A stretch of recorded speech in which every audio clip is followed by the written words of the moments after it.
And in relation to 10351, it says that after deducting the allocations under Republic Act 7171 and 8240, 80% of the remaining balance of the incremental revenue derived shall be allocated for the universal health care under the National Health Insurance Program, the attainment of the Millennium Development Goals, and Health Awareness Program. Is that not automatic? From the PhilHealth's perspective, Your Honor, it receives the appropriations for premium contributions of... I'm not even speaking about premium contributions. I'm just speaking about the sources coming from sin taxes, from PCSO, from PubCor. Because the last paragraph of this provision, Your Honors, also specifies the mode of operationalizing this provision. And it says... How? It says the amount necessary to implement the provisions of this act shall be included in the GAA. Of course, it should be indicated in the GAA because by then, the amounts would have been certain already. Yari All kayo right. dyan. So, at any rate, from your statement last time, I gathered that the higher the amount of subsidy you expect from the government through the so-called political negotiation, the lesser the amount of reserve funds you will earmark coming from the accumulated assets of PhilHealth. Is that correct? Total na. The higher the... Yes. The higher you expect from the government through the so-called political negotiation, the lesser the amount of reserve funds you will earmark coming from the accumulated assets of PhilHealth. Is that correct? I don't remember that, Your Honor, but I know that the practice of PhilHealth, Your Honor, has been to set the reserve fund equal to or lower than the ceiling. But you forgot about your statement already.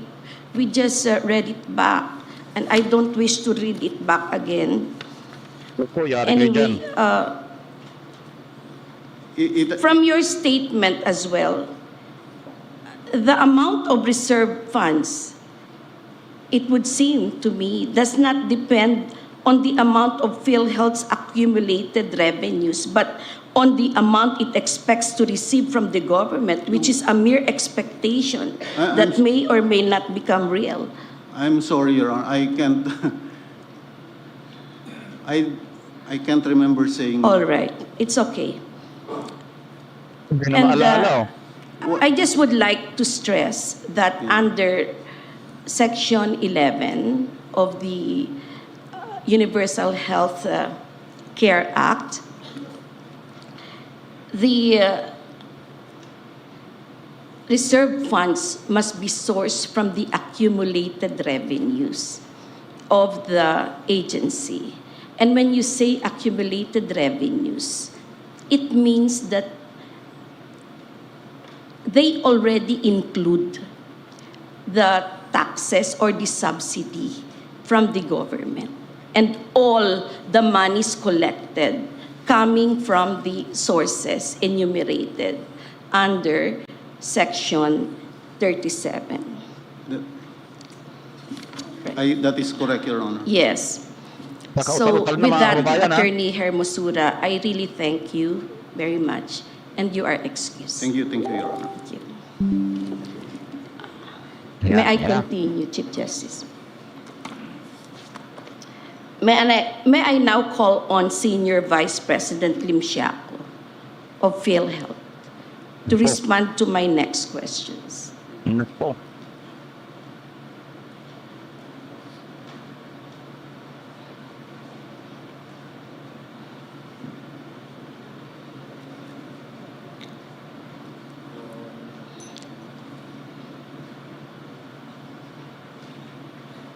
Ito talaga mga kababayan, tutukan talaga natin itong PhilHealth. Shoutout sa iyo, RFAS Mix TV, shoutout. Bilhin niya Malonzo, Star Jimenay, Naj Fernandez, Kate Laksamana, Felipe Sapa, Eduardo Oraiz, shoutout sa inyo mga Brad, mga sis. Ronaldo Bungko, shoutout sa inyo lahat ha, paki-like and share. Ito na po mga kababayan, tutukan po natin ito, yung issue ng PhilHealth at BICAM. At itong mga kalukuhan itong mga congressman. Good afternoon, Your Honors. Yes, good afternoon, Senior Vice President Lim Siaco. Good afternoon, ma'am. Yes. So, would you agree that political negotiation is a principal factor in determining the amount of reserve funds to be fixed by the PhilHealth Board? Your Honor, in the coming up of the approved JAA for PhilHealth,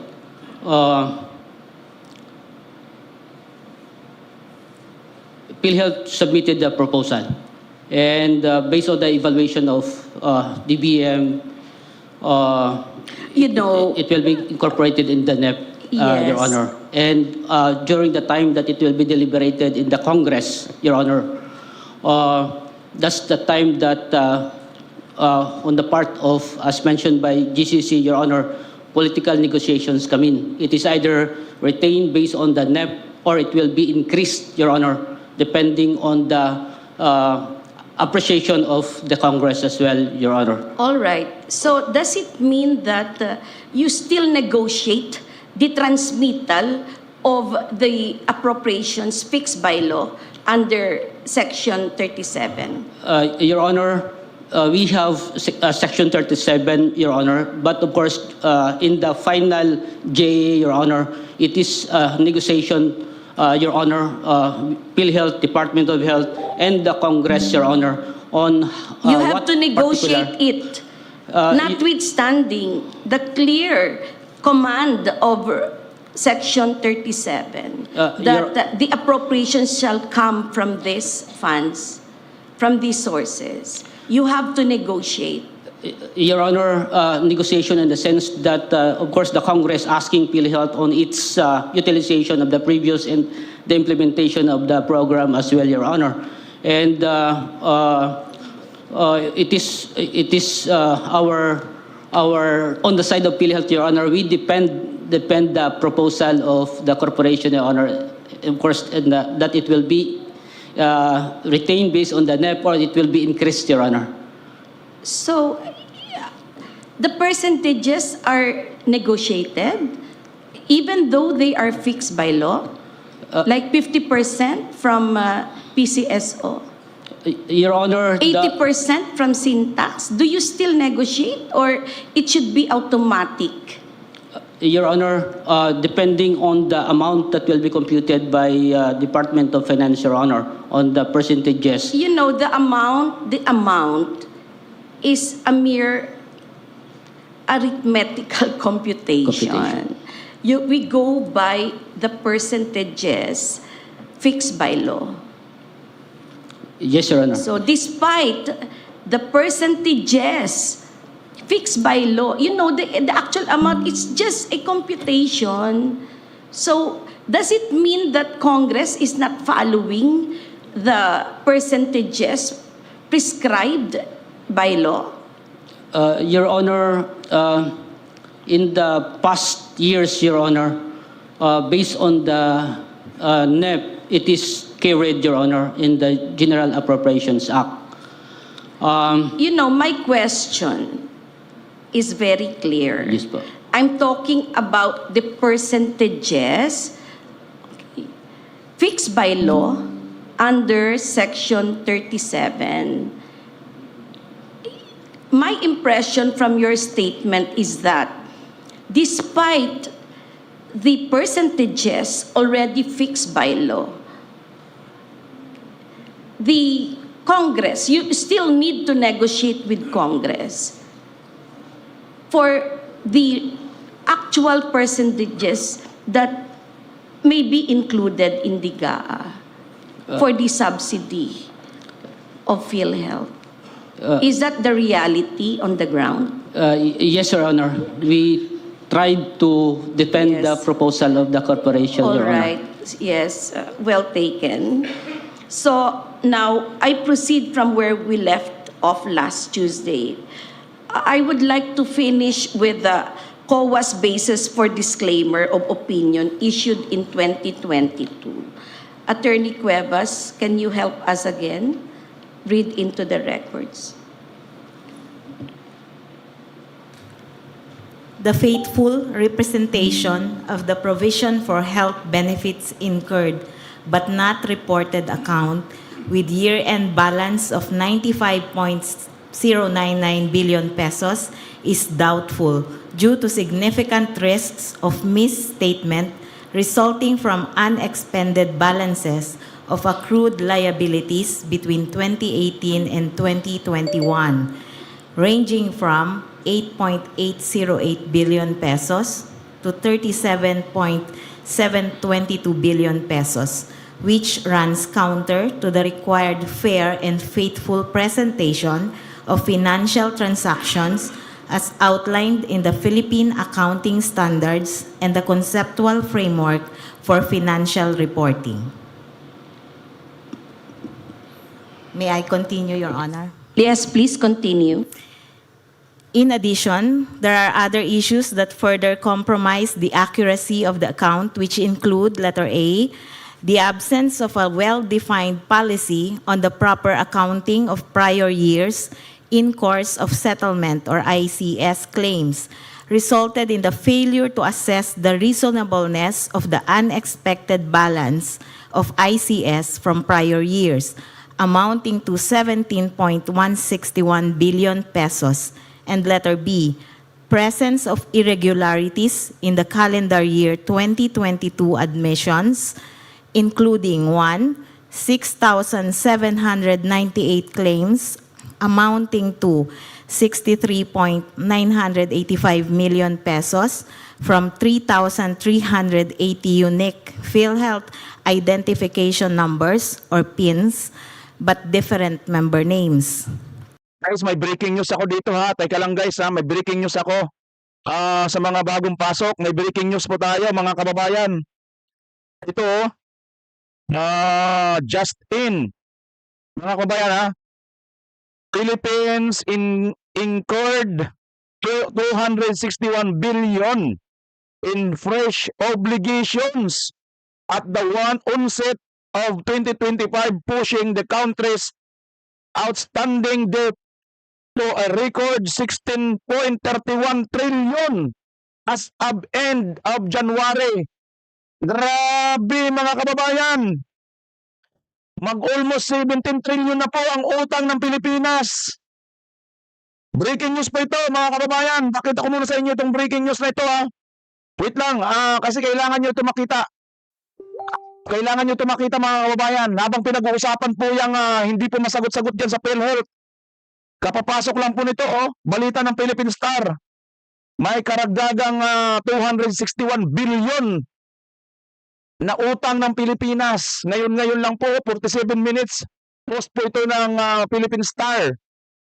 Just in, the Philippines incurred 261 billion in fresh obligations at the onset of 2025, pushing the country's outstanding debt to a record 16 trillion point 31 as of end January.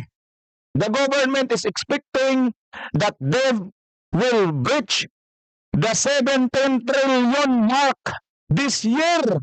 OMG mga kababayan! Ganyan na po katindi ngayon ng kalala ang utang ng Pilipinas. Saan ito napuntang mga pera? At sino ang magbabayad nito?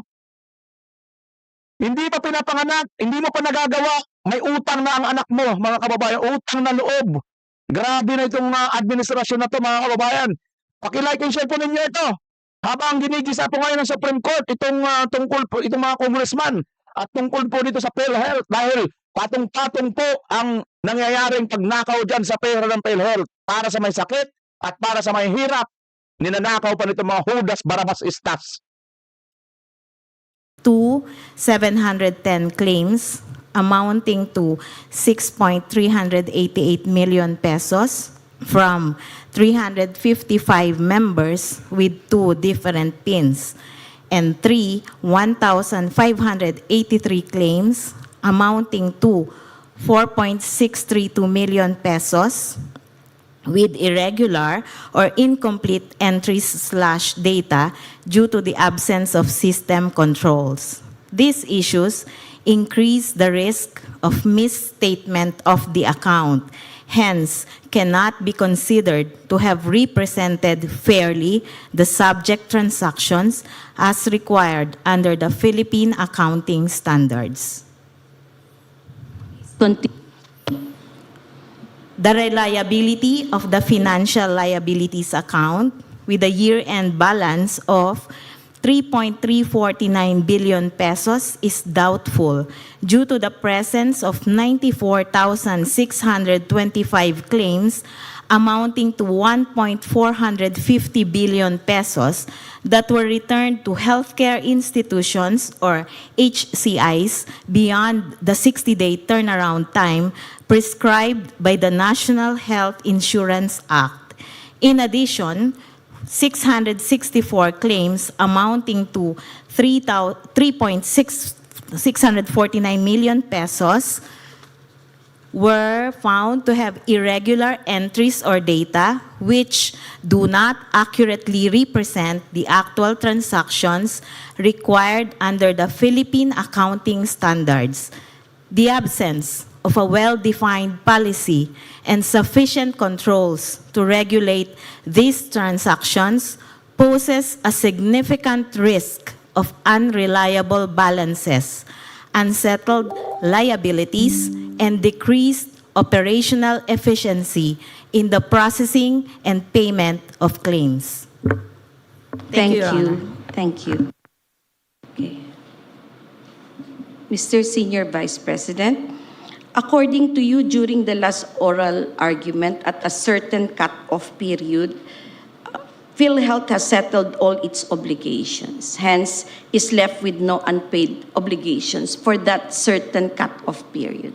Is that correct? Your Honor, I cannot recall that saying that one, Your Honor. But my statement, Your Honor, if I may, Your Honor, in any certain given cutoff date, PhilHealth still have a payable to the hospital, meaning claims will be processed, but claims will also enter the PhilHealth system for processing, Your Honor. So those that enter the system of PhilHealth are the approved claims? Not yet, Yes, Your Honor. not yet. Because it will be submitted to PhilHealth, received by PhilHealth, and will be processed by PhilHealth, Your Honor. All right. Now, how reliable are the numbers, or were the numbers you reported in your financial report? Your Honor, when we talk about reliability, Your Honor, we're trying to come up with a fair Yes. presentation of the FS, Your Honor. Yes, but and we your- received 15 million claims, if may, Your Honor, 15 million claims per year, Your Honor. And of course, on the 15 million claims, Your Honor, makikita ho natin that there are some claims that has found out by COA that has some needs to be rectified, Your Honor. Yes. Sinong nag-hide? Wala naman ako nakikitang naka-hide. Sa YouTube minsan, ang nag-hide yan, for review lang yan. Pero pwede nyo naman yan, pindutin nyo yung show. Huwag po kayo magtaka dyan. Normal po yan sa YouTube. Pag nakakakita sa YouTube ngayon ng parang harsh na comment, si YouTube ang nag-ano niyan. Okay? So you do not challenge the finding of COA that PhilHealth lacks sufficient controls to keep track of its transactions? Your Yes, Honor, we are, thus increasing the risk for unsettled liabilities. Your Honor, we are addressing the findings of COA, Your Honor, to put controls and change the process of recording, Your Honor. And Your Honor, we have this program right now, the FinMare program, Your Honor, that proper way of recording of our benefit claims, Your Honor, in our books of accounts, Your Honor. So this observation of COA is accurate. Your Honor, we confirm, Your Honor, that that findings of the Commission on Audit, Your Honor. So because of this, the numbers indicated in your financial statements cannot be completely relied upon. Your Honor, the reliability, Your Honor, depending on the materiality of the findings, Your Honor. So again, as I mentioned, Your Honor, we have 15 million claims in a year, amounting to nearly 150 billion pesos, Your Honor. So it means that PhilHealth is not capable of processing all the claims that are filed with it in a given year. Your Honor, you're correct, Your Honor, because as I mentioned, Your Honor, claims come into the PhilHealth for processing and claims will be paid, but as of certain given times, say for instance, December 31, Your Honor, there are still claims unprocessed or unprocessed, Your Honor, given that PhilHealth has given Yes. 60 days to process a claim, Your Honor. You cannot cope up with 15 million claims Your Honor, yearly. Your Honor, if saying to zero out the claims as of a given date, Your Honor, it is impossible, Your Honor. Given again, in any given period, Your Honor, claims pumapasok sa sistema ng PhilHealth for But processing, Your all Honor. these claims are coming from people who are sick, who need urgent financial assistance to settle their hospital bills. These people, many of them are fighting for their lives in the hospitals. Perhaps all 15 million claims filed with your office. Your Yes. Honor, the claims is being filed by the health facilities, Your Honor. In other words, the hospital received the document from the patient, and the hospital or the health facilities be the one to submit the claims to PhilHealth, Your Honor. Again, I would like to mention, Your Honor, that PhilHealth has given 60 days to process the claims, Your Yes, Honor. and according also to the findings of COA, the 60-day run-around period has not been complied with. Your Honor, there are instances, Your Honor, that claims filed, paid beyond 60 days, Your Honor. But, Your Honor, I would like to state, Your Honor, that majority of the claims, majority or I have the figures, Your Honor. Yes, we'll see I just want about to see that one. Now, let us go to your 2023 financial statement. Yes, po. You know, it's very important that we become aware of your financial standing, your status for these 3 years, 21, 22, 23, because it is from these years that the 89 billion was charged, was collected, and transferred to the National Treasury, 69.9. Had not the last tranche been restrained. All right. So we flash on the screen the 2023 financial statement of PhilHealth. In 2023, the COA reported that the total assets of PhilHealth amounted to 588 billion plus. The total liabilities amounted to 1.2 trillion plus. Out of 1.2 trillion plus, 1.14 trillion plus represented PhilHealth's insurance contract liabilities. Based on these numbers coming from COA, PhilHealth had a negative equity of 663 billion plus in 2023. Per independent audit. Grabe mga kababayan, no? 663 billion plus ang negative ng PhilHealth. Negative na nga kayo. Tapos tinatanggalan nyo pa ng pera, dadalhin nyo doon sa program. Ang lupit. Auditor's report dated September 11, 2024, or just 6 months ago.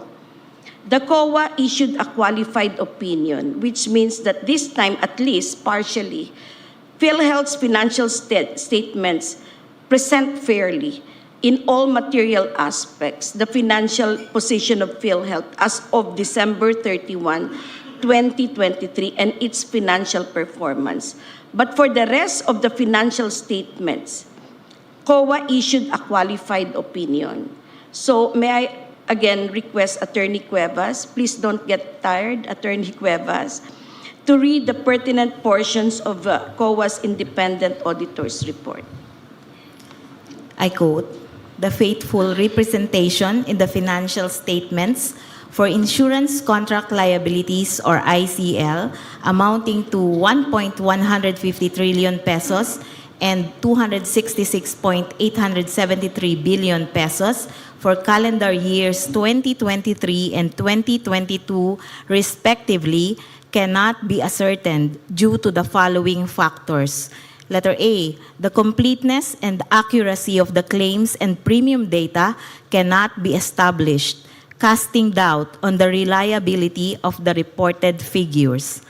Letter B, the evaluation of the calendar year 2023 actuarial valuation report intended to assess the adequacy of the ICL revealed inconsistencies and irregularities that affects its reliability and validity to third parties.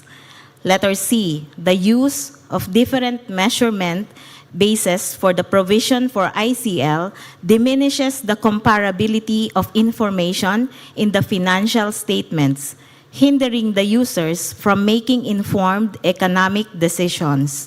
And letter D, the absence of reasonableness test on expense loading further undermines the reliability of the ICL account in the financial statements, which are inconsistent with Philippine accounting standards, Philippine financial reporting standard, and revised conceptual framework for financial reporting."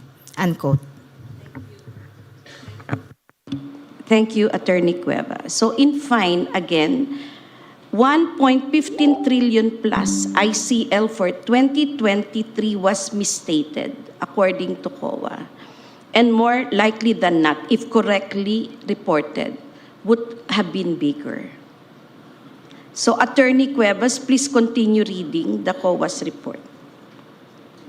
And I quote, "The presentation and disclosures of provisions and contingencies are not in compliance with the minimum requirements of the Philippine accounting standards due to the following issues. Letter A, provisions and contingent liabilities for appealed benefit claims are not adequately presented or disclosed in the financial statements due to an insufficient monitoring and reporting mechanism, resulting in the misstatement of accrued benefit claims, payable and provision for health benefits incurred but not reported by an unidentified amount.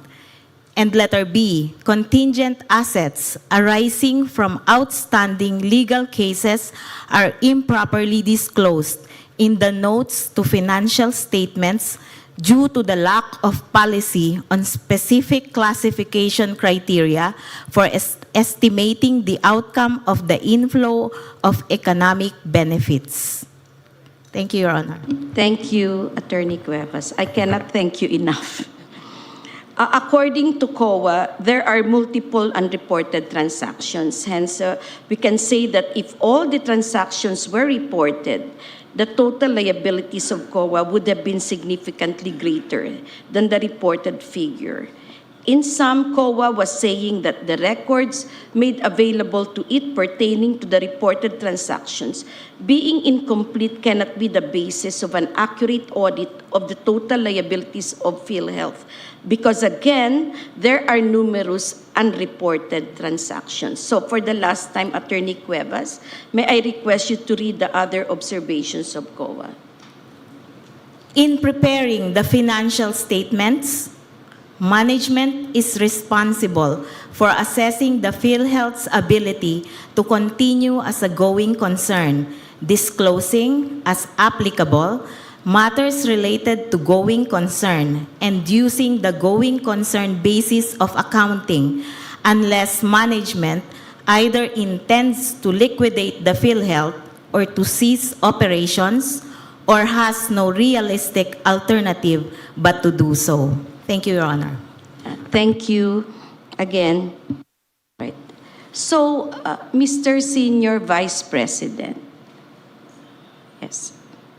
Are you also a doctor or a lawyer or an engineer or architect?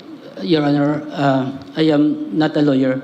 I am a certified public accountant and has a doctorate degree in human resource, Your Honor. Yeah. How long have you been with PhilHealth, sir? Your Honor, this is my 24th years, 23rd years with PhilHealth, Your Honor. So you have the you're the institutional memory of PhilHealth.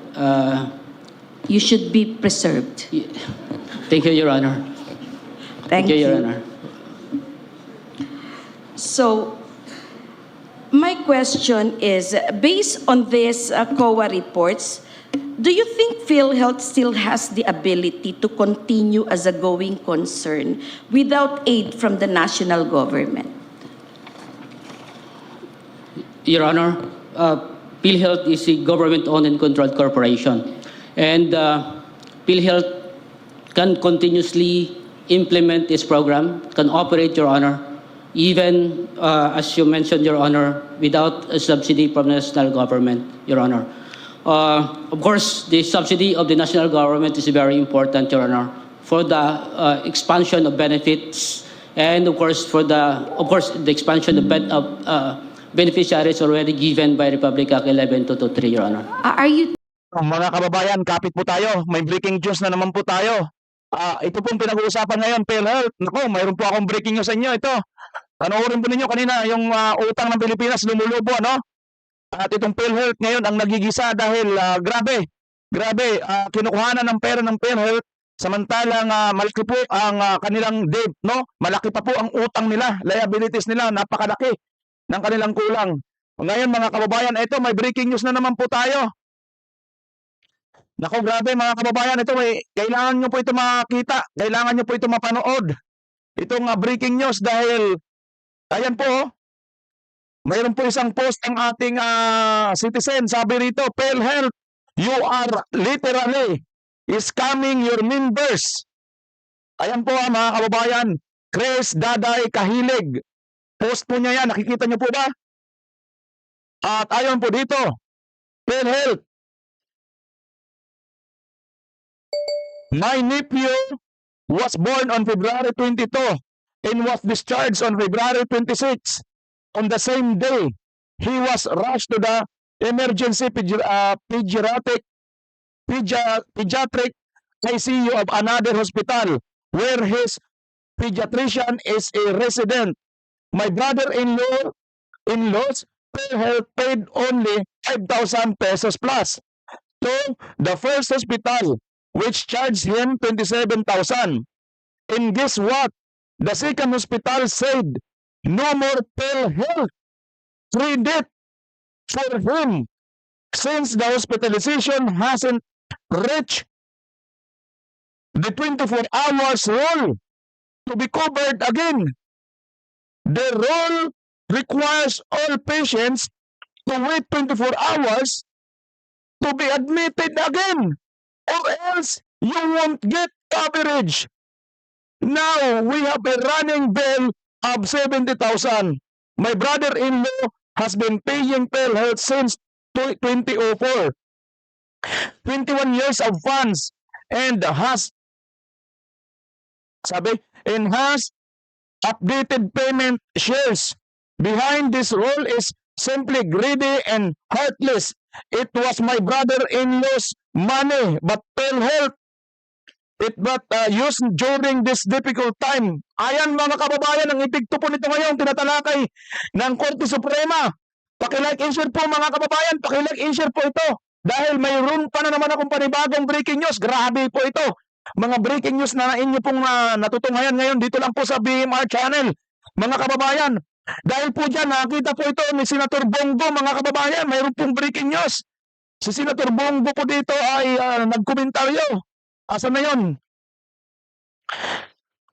Nagkaroon po ng statement si Senator Bongo, sabi niya po rito, nakakagalit naman ang ganitong patakaran. Wala namang pinipiling oras ang sakit, lalo na sa bagong silang na sanggol. Buhay ang nakataya rito. Lahat naman ng Pilipino ay membro ng PhilHealth. Dapat makakuha ng benepisyo ayon sa Universal Healthcare Law. Mga kababayan, ito na po ang ating sinasabi. Kaya po kailangan po tayo tumutok, mag-like at mag-share po sa ating mga video. Bakit ko po ako sinasabi po sa inyo mag-like at mag-share po kayo? Sapagkat may another breaking news po naman tayo tungkol po dito sa ating sinasabi mga kababayan. Dahil wala pong nagbabalita ng mga ganito. At tayo po na nagbabalita ng mga ganito, tayo po ang iniipit. Tayo po ang ginagawang fake news. Tayo po ang kinakasuhan at inaaresto. Katulad na lang ni attorney, mga kababayan, na gusto lang po niyang magmalasakit sa Comelec para walang dayaan na mangyari sa eleksyon. And yet, ito, inaresto at kinulong po siya. Kung kaya't ito na naman mga kababayan, may another break news po tayo, pero tuloy po muna natin to kay Senator Bongo ha. Hindi ko lubos maisip paano kayang sikmurain ng PhilHealth o ng ospital na sabihan ng isang magulang na kailangan mong maghintay ng ilan pang oras bago ka makakuha muli ng benepisyong pangkalusugan mula sa gobyernong habang naghihingalo na ang isang sanggol at kayo naman ay lumalangoy sa bilyon-bilyon excess fund na nakatingga lamang. Grabe ito mga kababayan. Ito po ang isa sa fake news, isa po sa sinasabi ko po sa inyo mga kababayan kung bakit ako umaapila na tutukan po ninyo at paki-like and share po ninyo ang ating video dahil mayroon pong kumikitil po ng ating karapatan. Ang malayang pagpapahayag ay kanila pong gustong pigilan mga kababayan. Kaya huwag po tayong papipigil. Ito po ang mga kailangan po natin lahat. Ay sana yun? May breaking news po dito mga kababayan. Gusto po nilang sagkaan, pigilan po. Gusto po nila tayong iparisto, tutukan po ito. Ito, share ko na naman sa inyo mga kababayan para at least makita po ninyo. Ito pong sibuyang memorya. Grabe mga kababayan. Mangilan-ngilan na nga lang magpakit at magparamdam. Ito pa, bumabanat pa. Ayan o. Ito. Bakit? Ayaw nilang maano ng mga tao. Ayan o. We're looking into cyber laws to combat fake news. DOJ Rimulya. Ayan po mga kababayan, si Rimulya po. Mayroon na naman siyang ganitong pronouncement. Samantalang silang katakot-takot na nagpipik news, itong si Claire na napakalabo ng mga paliwanag, ito ang dapat yung unahin. Hindi kami ng mga tao na nagpapahayag lang ng mga ayaw ibalita ng mga mainstream media. Mga kababayan, kayo na po ang humusga. Ayan po ang mga breaking news po natin. Habang kasagsagan po, nagaganap ngayon ng oral arguments dito sa PhilHealth na itong PhilHealth ay mayroon pong isang pamilya, isang sanggol na ayaw pong i-avail dahil daw wala pa daw pong 24 hours. Tuloy natin mga kababayan itong PhilHealth ngayon at mamaya abangan po ninyo ang pag-isa sa mga congressman dito. Telling the court that never has the national government rescued PhilHealth. Your Honor, When it comes to its inability, supposed inability to meet or pay all its liabilities, the government never came to the rescue of PhilHealth? Your Honor, hindi pa naman dumating sa... Hindi pa dumating sa puntong yon. Yes, Ano Your pala Honor. ang narating natin? Your Honor, PhilHealth continuously implement its program.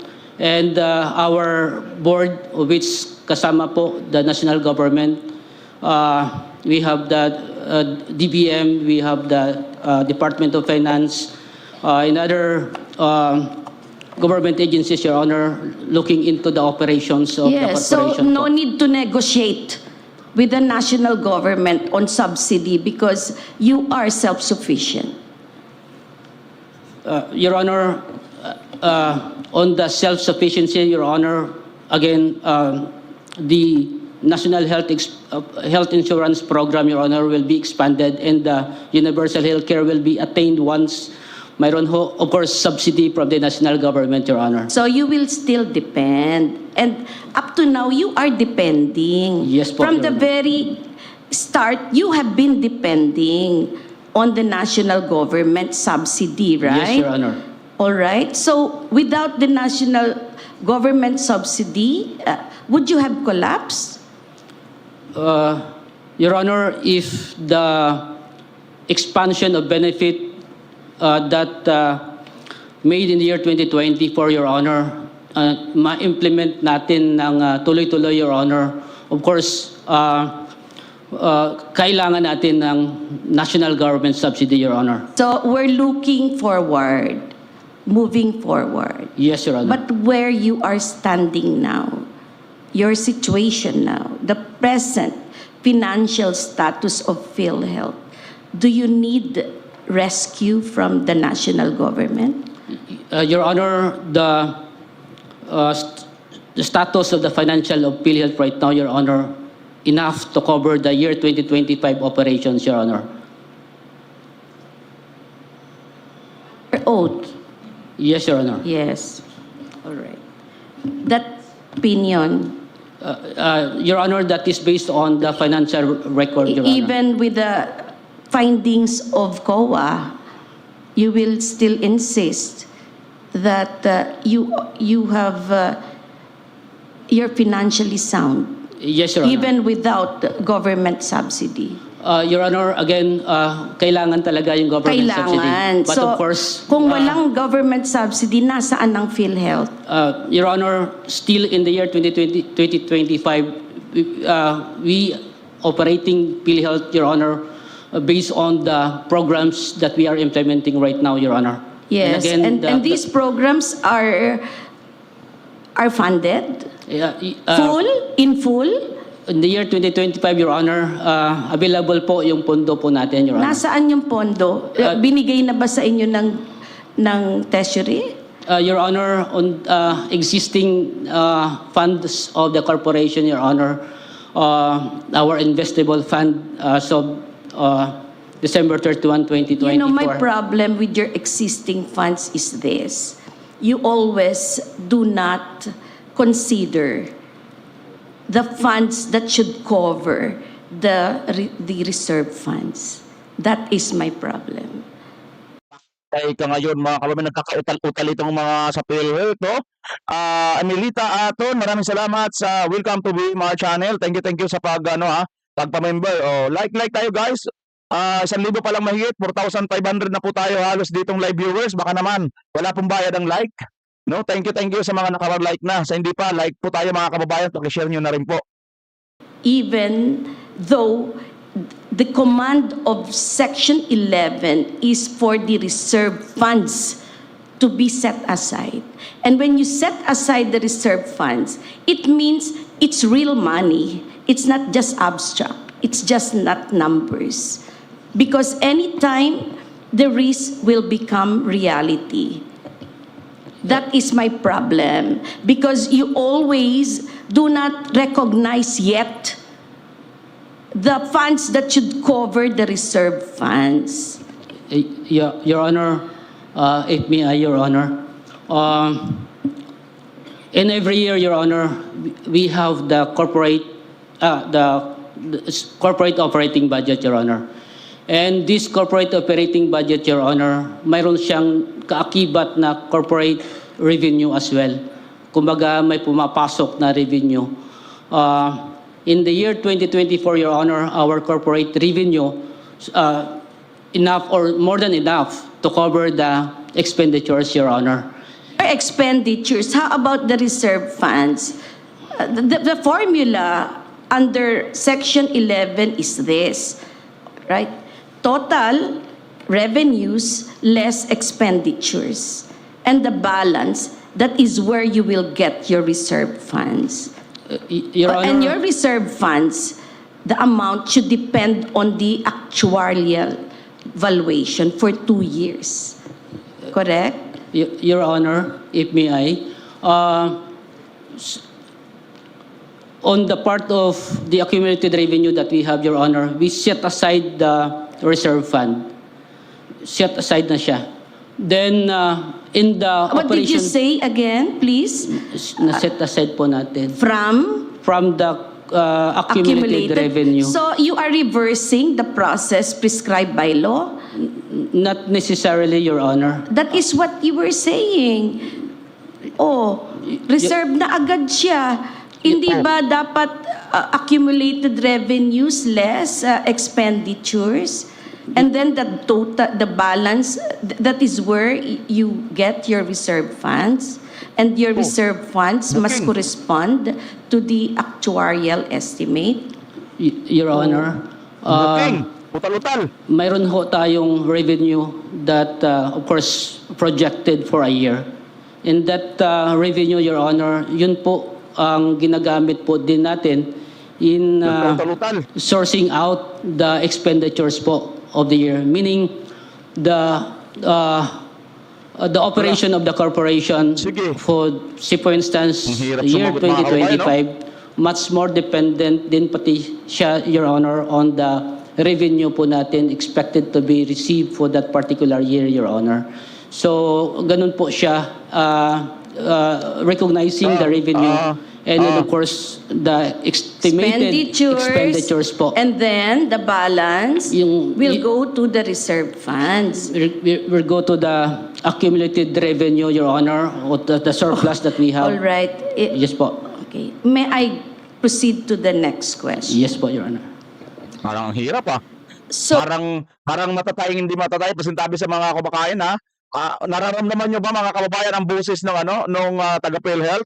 Ako nararamdaman ko parang gusto niyang matayin na hindi siya matay tuloy natin.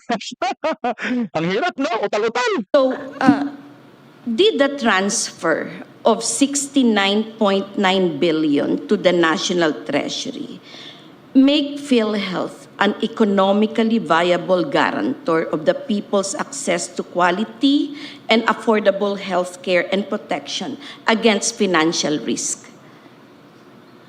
Your Honor, the amount transferred to... Can you just please go direct to the point? Yes or no? sorry, Your Honor. Again, Your Honor, 60 billion pa lang po na transfer po natin. Palang. Opo. Konti lang, no?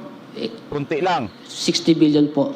All Not right, 89 60 po. billion, Opo. not 69. Yes po. Ilan ba gusto nating i-transfer? It is estimated, Your Honor. All right, so 89. what is your short answer to my short question? Your Honor, sorry, Your Honor. Patay ka dyan, patay ka diha. 60 billion pa lang. Maliit pa lang sa'yo yan, PhilHealth. Marami nang nangangailangan. PhilHealth's nag-operate si PhilHealth po, Your Honor, in the year 2024. Did it help PhilHealth's financial condition? Did it upgrade your financial level when you transferred 60 billion to the National Treasury? Your Honor, despite the transfer, Your Honor, PhilHealth's investable fund from 498 in December 2023 and versus December 2024, Your Honor, of 492 billion. So what is your answer? No? Or Your yes? Honor, Yes or no? Your Honor, very sorry, Your Honor. Your Honor, PhilHealth operates the program, Your Honor. Hey, sumagot ka. What is your answer? Sabi ni Your Honor. Yes or no? Oh, ikaw content ka. Kung content na yan sa Congress, content ka na. Expanding the benefit payment, All right. tumaas pa So siya. I will go to my next question. Yes po. Did the transfer of this amount to the National Treasury reduce the deficit of PhilHealth in the amount of 663 billion plus in 2023? Your Honor, if you are talking... Just a straight answer, Sorry Mr. Senior Vice President. I'm sorry, Your Honor. Yes. Apology po. Of course, Your Honor, the 60 billion that we transferred reduces... Yes or no? Yes or no? My question is so simple and it is answerable only by yes or no. Your Honor, It reduces, Your Honor. It reduces the deficit, even though, yes, did I hear it right? Your transfer of 60 billion to the National Treasury reduced your deficit. Your Honor, I think baliktad sa Your Honor. Because it reduces our accumulated revenue. And of course, kung sa total members' equity, Your Honor, tumaas pa siya, Your Honor. You know, Mr. Senior Vice President, I really appreciate you. Thank you very much. Your excuse. Thank you, Your Honor. Sabi siguro ng nitong ano, ay salamat, pinatapos din ako. Parang ang hirap mga kababayan, ano, pagka talagang alam mong medyo sablay ka, ang hirap talaga mga kababayan pag hindi ka talaga, wala ka sa panig ng ano, katotohanan. Ay, parang gusto mo na lang matapos ang pangyayari nito. Tuloy natin mga kababayan. Sige, tuloy pa natin. So, biruin mo yan, nakita na natin dito ha. Nilalang lang nila ang 60 billion. Nag-transfer sila ng 60 billion at hindi pa pala nila 89 billion talaga. Chief Justice, thank you very much. Thank you, Justice Xavier. May we call on Justice Antonio Co for his interpellation. Thank you, Chief. Can anybody answer questions on PhilHealth, please? Government Corporate Counsel, Hermosura, please.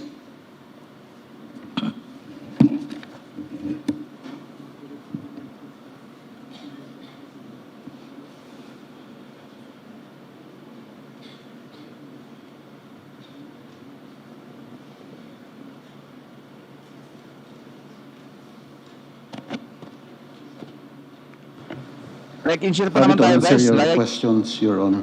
Okay, let us go to Section 11 again, the most popular provision in these discussions. Okay, Section 11 provides for what is known as a Program Reserve Fund.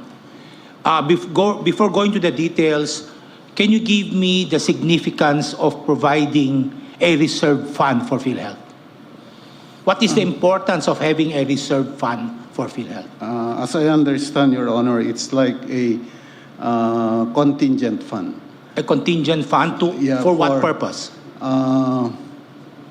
To address the possible lack of funding in the future. So would you agree with me that the higher reserve fund you have, the more secure PhilHealth will be? Yes, that's correct, Your Honor. But at the same time, the law provides a mechanism so that Within the mechanism provided for the actuarial. yes, there's also a mechanism so that the managers of PhilHealth do not become so conservative. So they cannot fix a reserve fund beyond the ceiling. There's a ceiling imposed by Section 11, Your Honor. Okay, now let's go to Section 11. Section 11 speaks of accumulated revenues. It also speaks of reserve fund. It also speaks of current year expenditures. Can you define to me these terms?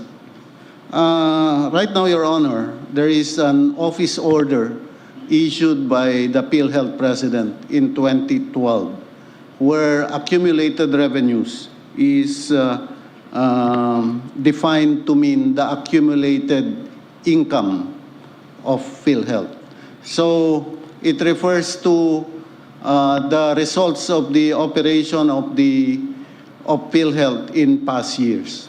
When you speak of accumulated income, that is net of expenditures for that particular year? Yes, Your Honor. So it's Okay. net. So if it is net,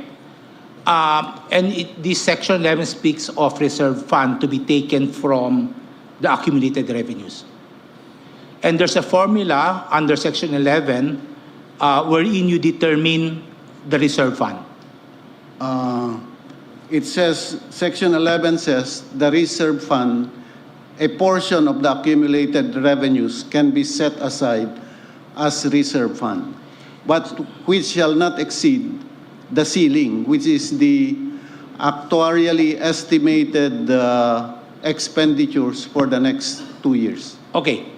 Is it possible that the reserve fund will exceed as computed by the actuarial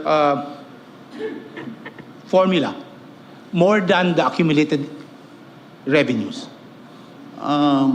It is possible, Your Honor, but under that office order that I mentioned earlier, the reserve fund is always set as equal to the ceiling or lower than the ceiling. Okay. The reserve fund under Section 11 is by virtue of the Universal Health Care Act, which was passed in 2019. Are you saying that prior to 2019, there is no concept of reserve fund by PhilHealth? No, there is already a concept, Your Honor. The concept of reserve fund was actually taken from the Universal Health Insurance Act, which was passed earlier. I think that was in 1995. Okay. Now, Yes, 1995. the prior to Universal Health Care Act of 2000, Alam nyo, tama kayo dyan, no? Dapat si Recto ang pasagutin. At sa tingin ko mga kababayan, dapat din kasuhan if ever na magkaroon na po ng malinaw dito mga kababayan na nagkaroon po talaga ng hindi tama ang pagkuha dyan sa pera ng PhilHealth. Sa tingin nyo mga kababayan, sa tingin nyo dapat panagutin talaga sila. Kasi biruin nyo, mayroon pala silang utang or deficit nga sila eh. Napakalaki ng kanilang deficit pero mayroon na silang sobrang pera tapos dinala nila sa unprogram fund. At sino ngayon na makikinabang doon sa unprogram fund? Dapat manugot mga kababayan ng kulong, no? At dapat doon na si Recto sumagot. Ano sa tingin nyo? Shoutout sa inyo lahat mga kababayan. Nakalive po tayo, nakalive. Pakilike po, pakilike. 1,600 pa lang po ang nagla-like. 5,500 na po tayo kanina. Guys, pakilike, share, pakilike. Thank you, thank you.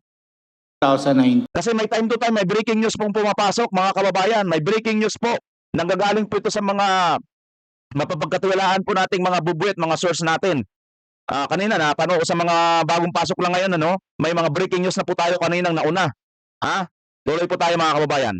You said that there's already a concept of reserve fund. Yes, that's in Section 27 of the National Health Insurance Act. Is there a 19. formula on how you determine the reserve fund prior to 2019? No. The Section 27 of the National Health Insurance Act also says that from the accumulated revenues, a portion can be set aside as reserve fund, Your Honor. What I mean is the 2-year actuarial computation. The ceiling. That is the ceiling, yes. Is that also present prior to 2019? That is also in the law prior to 2019, Your Honor. Okay. Now, for 2024, how much was the reserve fund? 2024. I think the board approved a reserve fund of 280 billion, Your Honor. 280 billion, more or less. 280 billion. Yes. And at the time, how much was the accumulated revenues? I know it's more than like almost 500 billion. The accumulated revenues? Yes, Your Honor. Is this 500 billion net of the reserve fund already? Is this net of the reserve fund? The 500 billion revenue? No, Yes. no, Your Honor. So, the total accumulated revenue was around 500 billion. And then out of that 500 billion, 280.60 billion was set aside as reserve fund. Okay. So that left the 500 billion minus the 280 billion. That difference is the fund balance. The fund balance. But okay. of that fund balance, which is like more than 200 billion, only 89.88 billion was required by the Department of Finance to be remitted by. Okay, let's go to that later. Now, the 280 billion that you mentioned, as the reserve fund of PhilHealth, who determines that? It's determined by the PhilHealth board, of course, but there is a recommendation from management, Your Honors. Meaning, management probably computed by your Office of Actuary that could compute for the 2 years? Yeah, What is the basis of the management makes a recommendation and the PhilHealth board approves, Your Honor. Okay, how much was the recommendation made by by the management of the PhilHealth for purposes of reserve fund for 2024? Oh, no. I have no info on that, Your Honor. Can anybody from PhilHealth office or department answer this? Ayan na. Ayan na. Actuary, please. Oh. Hirap, no? Ang hirap, no? Ang hirap na kasagot nila, no? Hirap na hirap sila rito, mga kababayan. I have numbers here. I was provided numbers, Your Honors, but I think it doesn't respond to your question as to the number proposed by management. Proposed by the actuary and if adopted by management and submitted to the board. Well, the actuary only recommends, Your Honor. Yes, but I want to know how much the actuary computed the ceiling corresponding the 2 years projected program expenditures.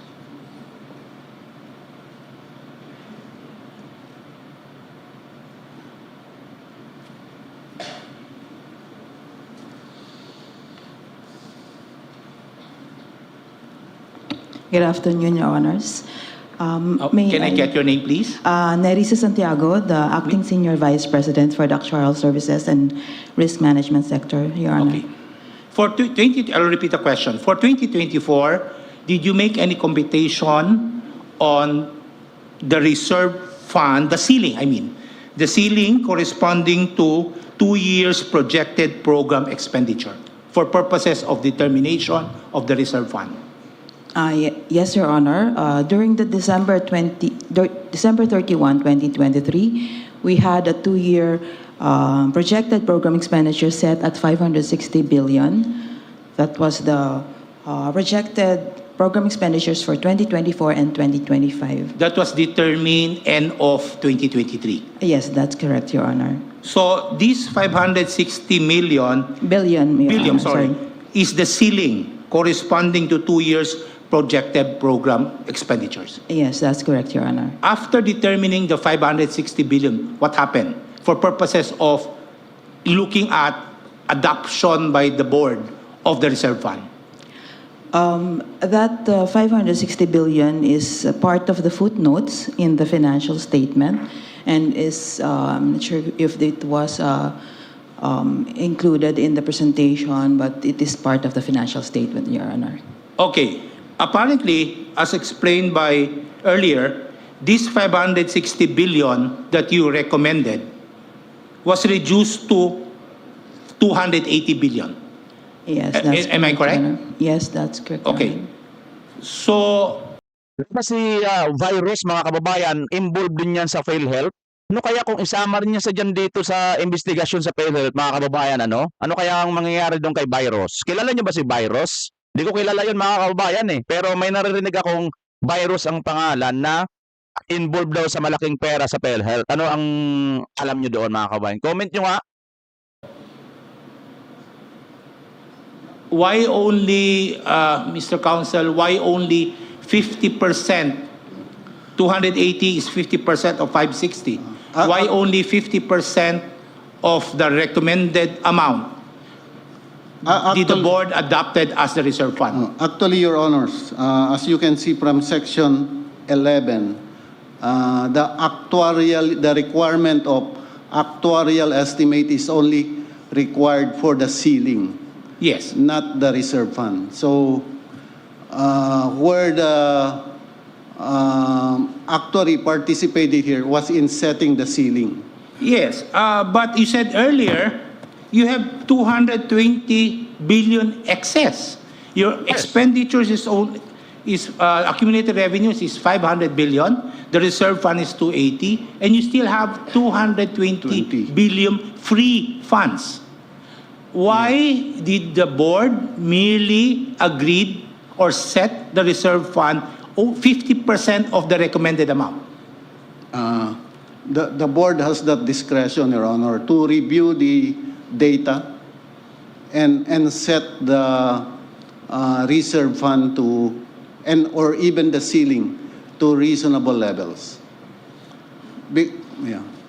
Okay, now, earlier it was mentioned that the reserve fund for 2024 was, as recommended, was determined on the last day of 2023. When, am I correct? Yes. Now, when did the board adopted the reserve fund for 2024 in the amount of 280 billion? Was it supposed to be the beginning of the year of 2024 or any time as long as it is within the year 2024? Lo, ang hirap sumagot, ang tagal. Is there a board? Bilisan nyo. Your Honors, may I surmise an opinion, or I don't know how they call it. I think this is in response to the GAA provision and the DOF circular when the discussion on the 280 was discussed in the board, Your Honor. No, you mentioned that you made a recommendation in the end of 2023 that the reserve fund for 2024 should be 560B, right? And I presume the board were sufficiently informed of this amount. When did the board of PhilHealth acted upon this amount to determine that the reserve fund should only be 280 billion? There should be at least a board resolution that would say that the reserve fund of PhilHealth is 280 billion. I think the board acted around middle of last year, Your Honor. But, yeah. By the way, previous to that, Your Honor, the board did not really, as I understand, I'm not really part of the management of PhilHealth, but the board never really formalized any level of reserve fund. So they simply followed an office order that was issued in 2012, where they set the reserve fund equal to or lower than the ceiling. Did I hear it right that the board did not actually made a reservation for purposes of this reserve fund? No, in the past, Your Honor. But this is an info I'm getting from the board staff of PhilHealth, Your Honor. But the board meeting for this new reserve fund that was approved was held May 8, 2024. Can you provide us with the necessary documents to show, probably a board resolution, that on May 8, 2024, the PhilHealth board adopted a reserve fund in the amount of 280 billion? We'll do that, Your Honor. We'll do. Can I get that commitment? Yes, certainly, Your Honor. Okay. Now,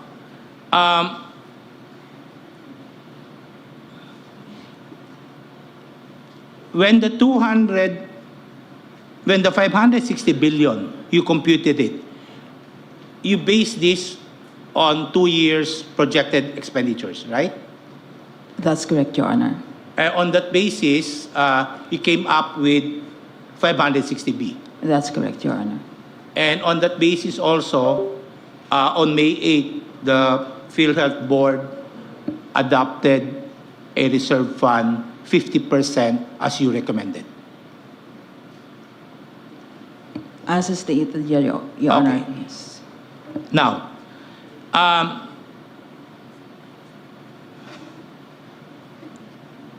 let us go to it was mentioned earlier that the amount requested by the Department of Finance, 89.9 billion, that was when it was sent to you that you need to transmit this amount. How did you go about it in PhilHealth? Was it immediately approved by PhilHealth? Did you have a discussion? What I mean is, under the GAA, it speaks of a reserve fund, right?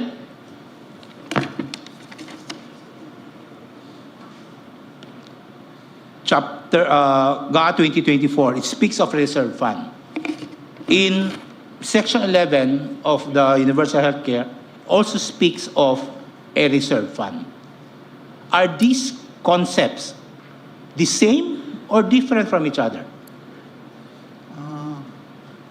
I think the reserve fund under the the Universal Healthcare Act, Your Honor, has its own definition in the law. Yes. In fact, under the Section 11, the reserve fund shall not exceed a ceiling equivalent to the amount actuarially estimated for 2 years projected program expenditures. Yes. So therefore, looking forward. But In the GAA, the reserve fund must be reduced to a reasonable level, taking into account disbursement from prior years. So therefore, the reserve fund under the GAA speaks of expenditures for prior years. So it speaks, these two concepts are different. no, not really different, Your Honor. Why do you say Because, that? you look at your past needs to, in a way, have a good guess of your future needs. Again, sorry. You look at how you look at your expenditures in the past to have a good estimate of your expenditures in the future. Yes, that is the reserve fund for PhilHealth. You determine that by taking into consideration expenses projected for the next 2 years, That's which is right. necessarily, from experience, higher than expenditures for the past prior years.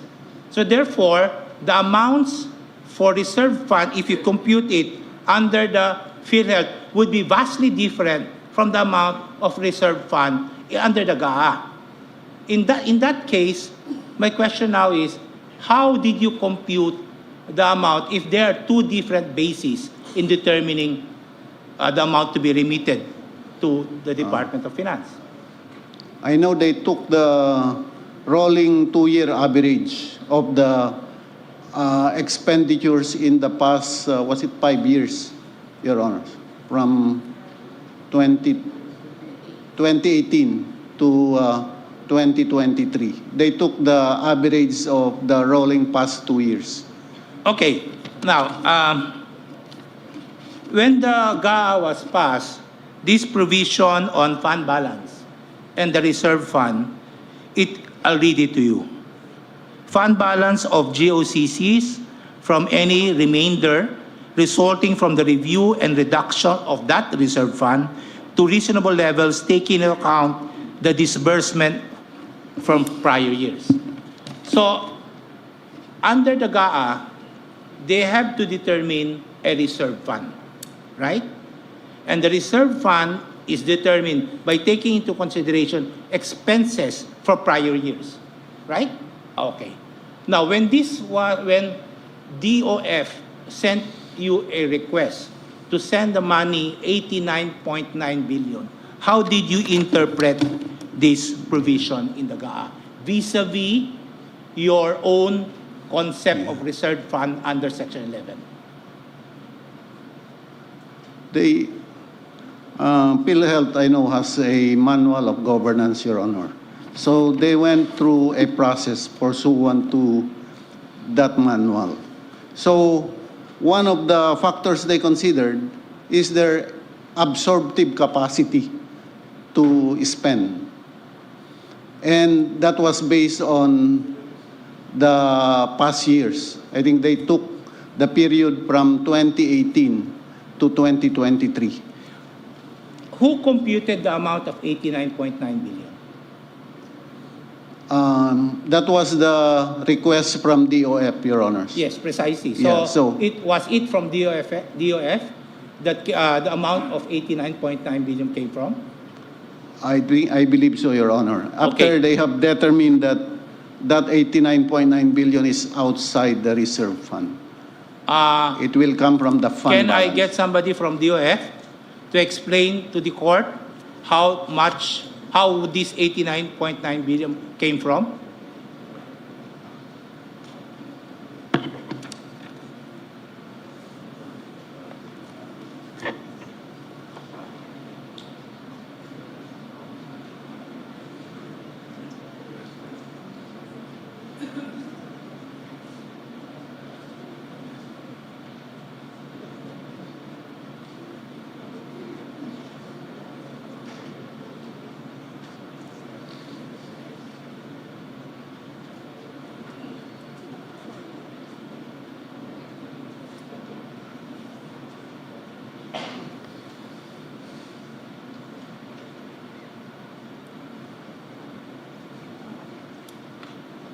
Nahirap sila rito mga kababayan. Your ano? Honors, Deputy Treasurer Ed Marino from the Bureau of the Treasury, representing the Secretary of Finance Okay. in the Board of PhilHealth.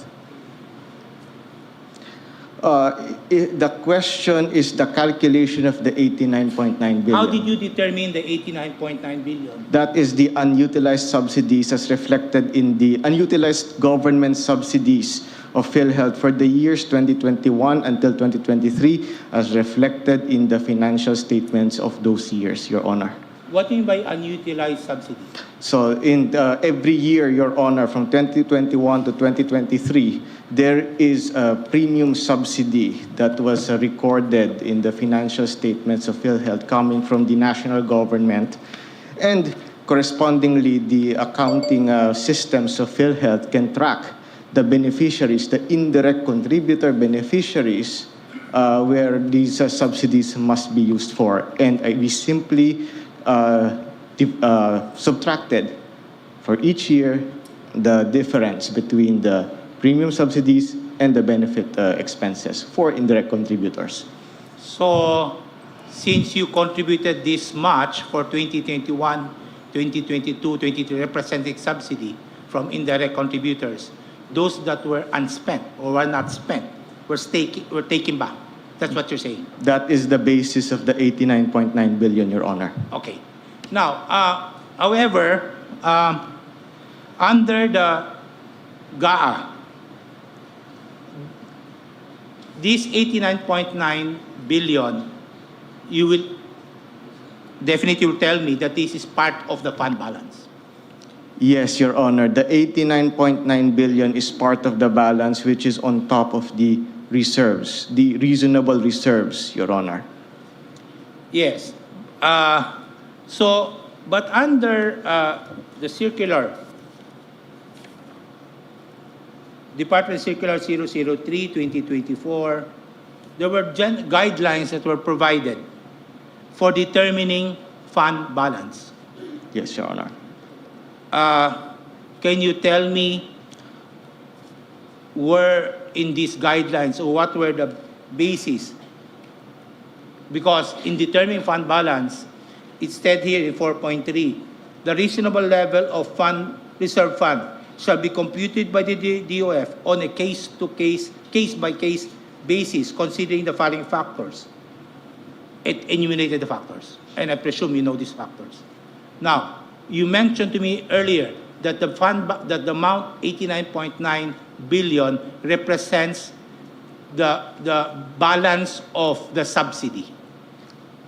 Where in these guidelines or basis was the basis for taking up 89.9 representing this unspent subsidy? Your Honor, I believe those one of the considerations highlighted there is the ability, is actually the spending capacity of PhilHealth, both in the past and the projected expenditures. So that is the primary basis. That is why we took a look at the financial statements of PhilHealth. Moreover, the fund balance takes the form of cash in bank, and other investment securities. So that's the form included in the circular, Your Honor. Yes, but I went through this 4.3. I do not see the basis for taking the subsidy, the unspent subsidy, as the 89.9 billion.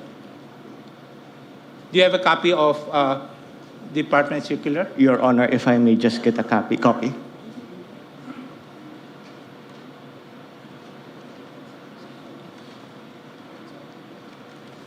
Sir, if I may, Your Honor. Go ahead. Letter A of 4.3 states here, historical performance, including the absorptive capacity, which presents the actual financial performance versus the approved budget. Regular and recurring operating expenses, including non-cash expenses, the legal claims and obligations, etc. Unutilized, and number K, unutilized subsidies and fund transfers for programs and projects, Your Honor. So, by taking the unspent subsidy, you're referring to A and B? Okay. So, the unutilized subsidy specifically is in K, 4.3K, Your Honor. 4.3K. Yes. Okay. So it refers to when you took the 89 point, when DFRS requested the 89.9, it represents the unutilized subsidies. Yes, Your Honor. When you speak of subsidies that were given to PhilHealth on 2021, 22, and 2023, why do you consider that unutilized? Because PhilHealth is a going concern. And in fact, I understand for 2025, no subsidy was allotted to PhilHealth. So why would you consider it to be unutilized subsidy? Yes, Your Honor, if I may. Number one, for the past years, even for the years 2021, 2022, and 2023, PhilHealth consistently receives premium subsidies in the GAA. It was the case in 2024. They were allocated about 40 billion in the 2024 GAA. And in 2025, the executive proposed, I think, in the NEF of about 80 billion in subsidies. So the reason, Your Honor, is because consistently the government, when DOF computed or evaluated the fund balance, the national government has demonstrated the capacity, the willingness to continuously provide subsidies to PhilHealth. And of course, the mechanism in Section 37, the last paragraph, says that the DOH and PhilHealth can provide the necessaries, can request the subsidies to help it achieve the goals of the Universal Healthcare Act. So it's a continuous flow, Your Honor. Yes, precisely. So the fact that PhilHealth could not spend this amount for benefits and the national government will take this amount to fund unprogrammed expenditures, the fault is on PhilHealth for not spending this.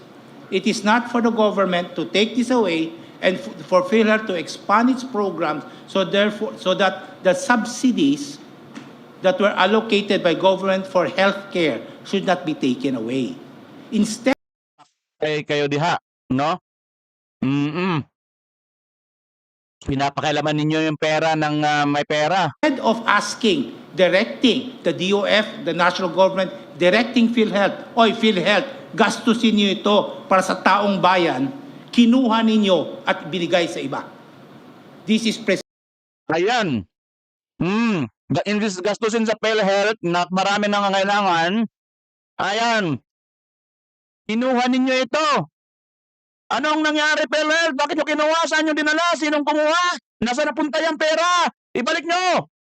precisely the meat of this case.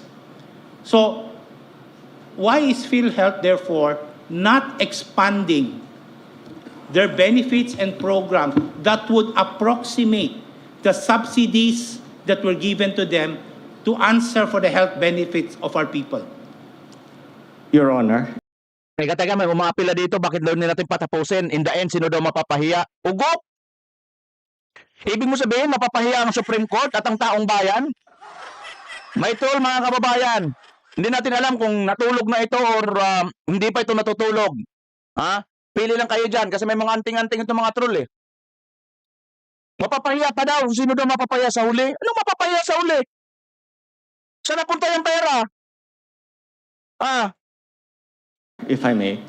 So this is of course based on the discussions with management and my experience in the deliberation of the board, but fundamentally PhilHealth faces a structural absorptive capacity issue. What does that mean? The benefits, expansion of benefits is only one part of the equation. To accomplish the objectives of the Universal Healthcare Act, we need, the national government also needs to address what we term as the supply side constraints, supply side issues. So ano po ba ito, Your Honor? So number one, the insufficiency of the compensation for our healthcare workers or healthcare professionals. Number two, hospitals, healthcare facilities. Even if there is even if benefit expansions occur, if there is no hospital within the vicinity of a specific beneficiary, particularly an indigent beneficiary, then they will not be able to avail of these expanded benefits. So there needs to be the supply side constraints. And of course, in addition to the direct health, supply side health constraints, so yung hospitals po, yung medical equipment, and of course the personnel, the health care workers, you also have the WHO also has this term called the social determinants of health. So those are the other things. Those are the other things that help improve health outcomes. So what are these? These things that you mentioned, absorptive capacity, so supply side issues, this can also be addressed by government. You're getting money from PhilHealth and telling us that PhilHealth lacks absorptive capacity. But the reason why it lacks absorptive capacity because it doesn't get full support from government, not only addressing expanding benefit, but also supply side requirements. So you're just providing an excuse to get this money out of PhilHealth.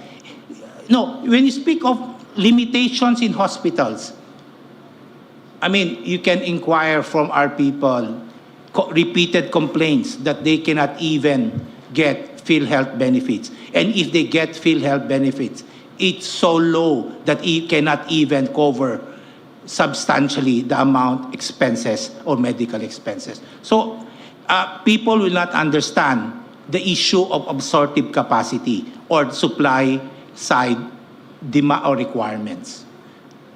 So on the issue of why do you need to take this amount if the blame should be on PhilHealth because it could not provide for these benefits? Your Honor, if I may. So after the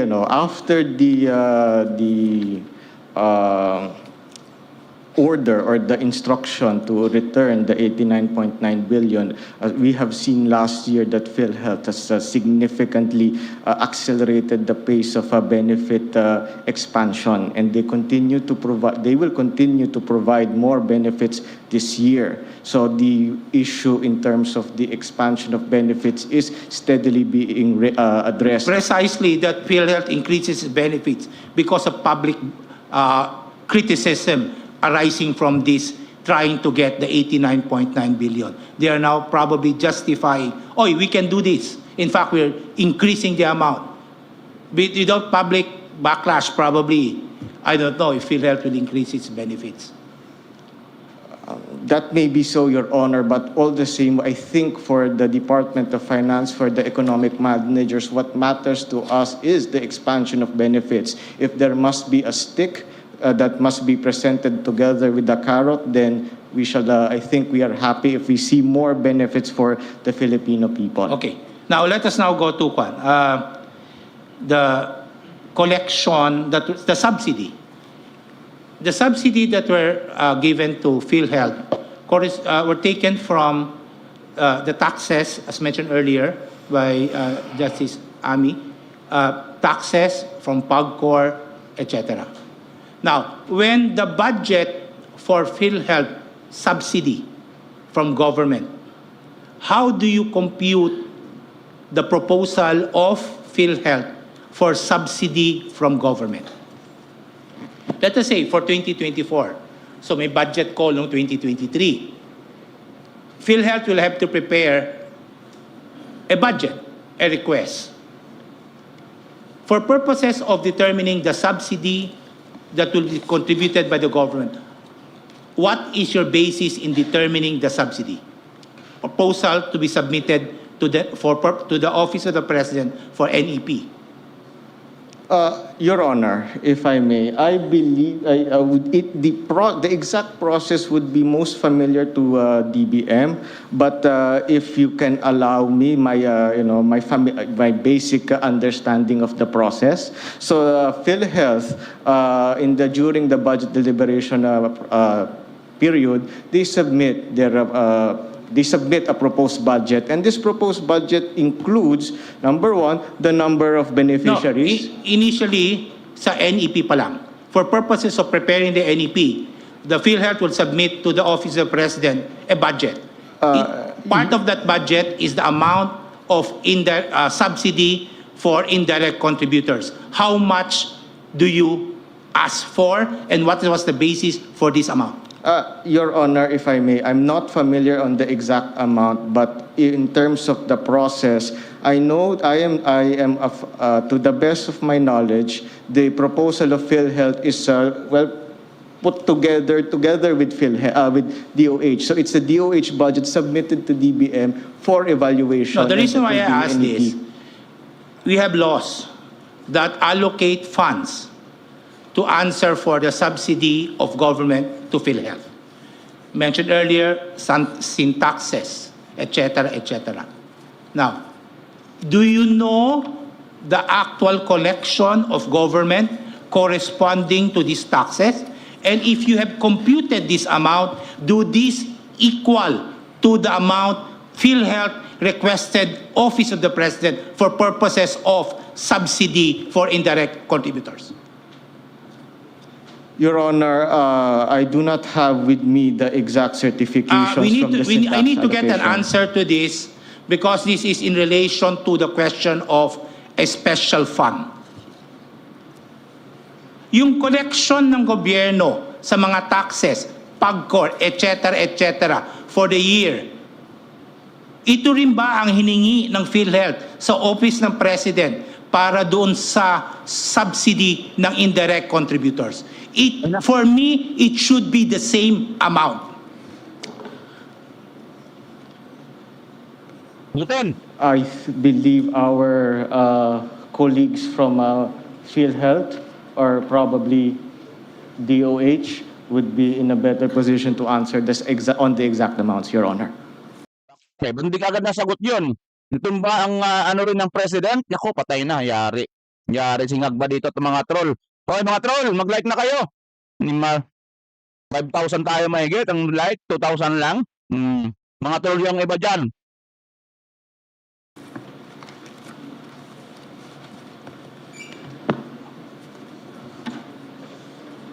Sumagot kayo mga troll. Saan dinala ni Ngagba yung pera ng PhilHealth? Ibalik nyo. Pigilan nyo ng pagnanakaw nyo sa pera ng gobyerno, mga ngagma. Hindi nyo pera yan, pera ng taong bayan yan.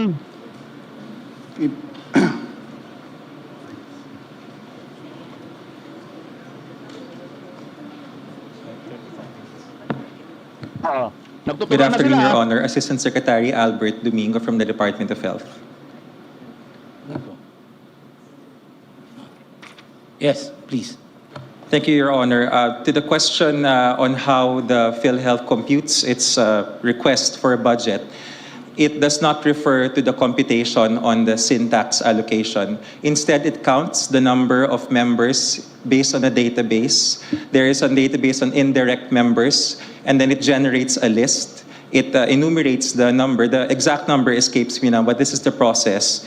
And then that number is submitted, multiplied by a factor, which is the premium rate, and then it is submitted to the Department of So Budget therefore, Management. when you come up with your budget request for the subsidy, you don't actually consider the taxes being collected that Congress passed for purposes of subsidy for indirect contributors. That is correct, Your Honor. The budget is computed based on the need. So they're not following the law? You're not observing what the law requires?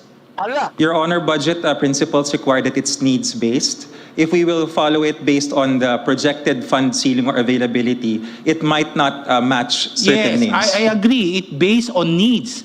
But the problem there is PhilHealth limits the funding so that you don't address the needs, the health needs of the Filipino people. If you increase budget 200%, and I don't think the Filipino would not avail of that. You define your own limits. The Congress allocates budget or collects taxes, provides for collection of taxes to answer for the subsidy of PhilHealth for indirect contributors.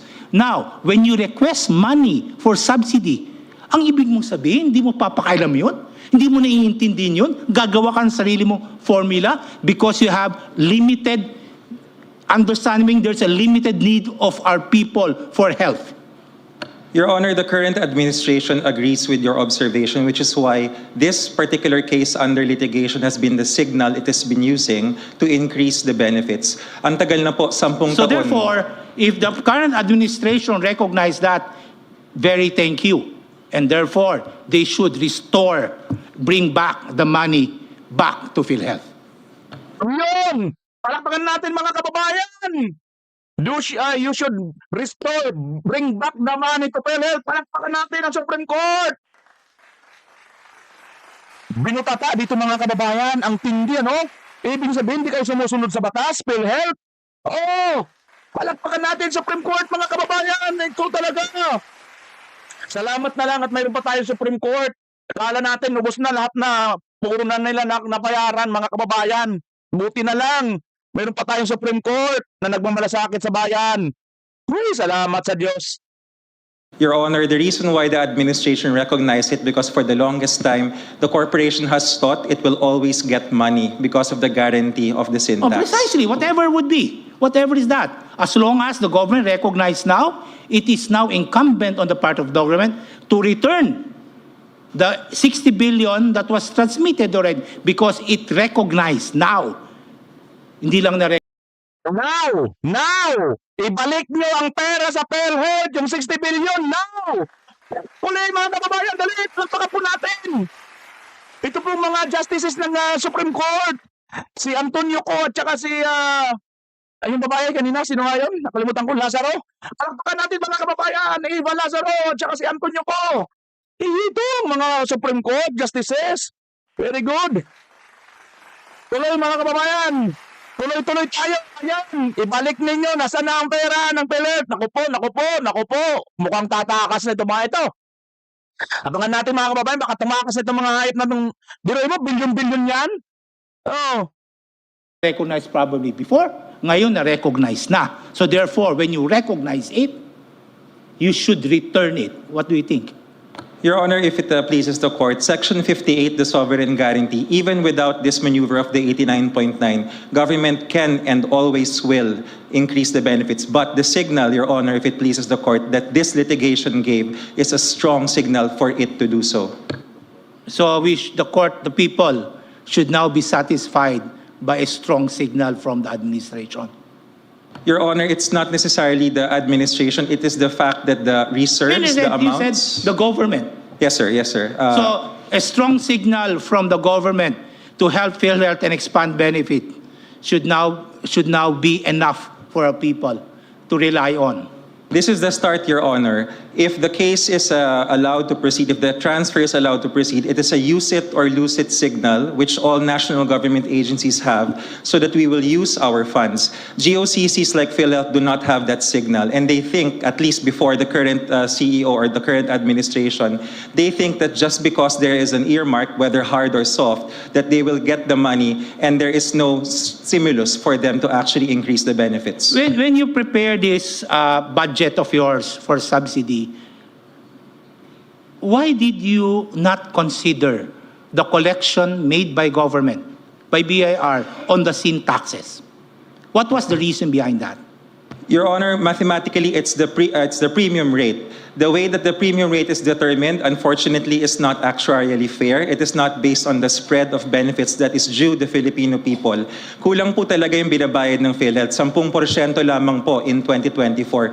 Kaya dapat po talaga taasan. And mathematically, the only way to do this is to increase the benefit packages, which we are doing now. But the government collected taxes already, representing supposedly the subsidy.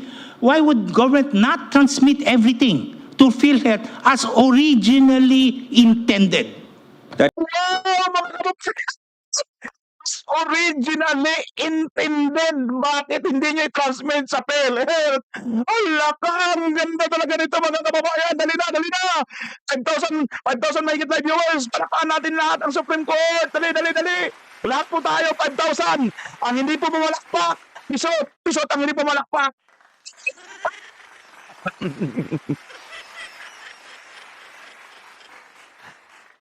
Ang piso, tutuliin ko pag hindi bumalagtak. Dali, lahat po tayo. 10,000 mahigit na live viewers. Like and share. Like, at share. At palakpak po tayo, ha? Sige. Ang hindi po mapalakpak, alam na, ibig sabihin, hindi pa yan natutulog. That is correct, Your Honor. Unfortunately, the receptacle to which this money can be transmitted cannot handle the amount of money because it's too small. So if it is correct, and the reason why it was not transmitted because of administrative matters or hindrances, you agree that this should go to PhilHealth. It's a matter of spending it. So therefore, when government merely allocated this amount, probably substantially lower from the taxes that were collected, all of the balance should be given to PhilHealth this year and prior years. It's just a matter of administrative absorption. Hindi lang kaya gastusin ng PhilHealth. Kung hindi kaya gastusin ng PhilHealth, ibigay sa PhilHealth at utusan ng PhilHealth, oy, taasan ninyo ang benefits nyo. Hoy, mag-hire kayo ng mga tao ninyo para magastos ito para sa health ng ating tao. Wow! Ang ganda na naman ang sinabi ng Supreme Court dito, mga kababayan. Palakpak ulit! Hindi dahil hindi kayang ubusin o gastusin ngayon ng PhilHealth, kukunin nyo na. Mag-utos kayo ng mga tao na, oy, ito, gastusin nyo ito, kailangan mag-hire kayo or para sa mga ikaka-benefits ng taong bayan. Hindi nyo dapat lamunin, hindi nyo dapat ibulsa, mga ugok. Now ngayon mga kababayan, ang isa sa ating i-wish nito, no? Dahil nga sa ginawa na ito nilang pagkuha ng pera na yan at hindi pa nila sinasauli sa kabila ng hindi po ito hindi po ito legal, ibig sabihin mga kababayan, illegal ito. Ang wish natin mga kababayan, kasuhan, dapat makulong ang lahat na kumuha ng pera na ito. Kung sino man yan, dapat makulong mga kababayan, tama? Or kung impeachable man yan, ma-impeach. Your Honor, if I may, 3 presidente na po ng Republika ang dumaan simula noong 2013 hanggang 2023. At siguro mahigit 10 mga presidente ng korporasyon. Ganoon po lagi ang utos pero hindi po nangyayari until now. Probably it's time to overhaul PhilHealth and change the board.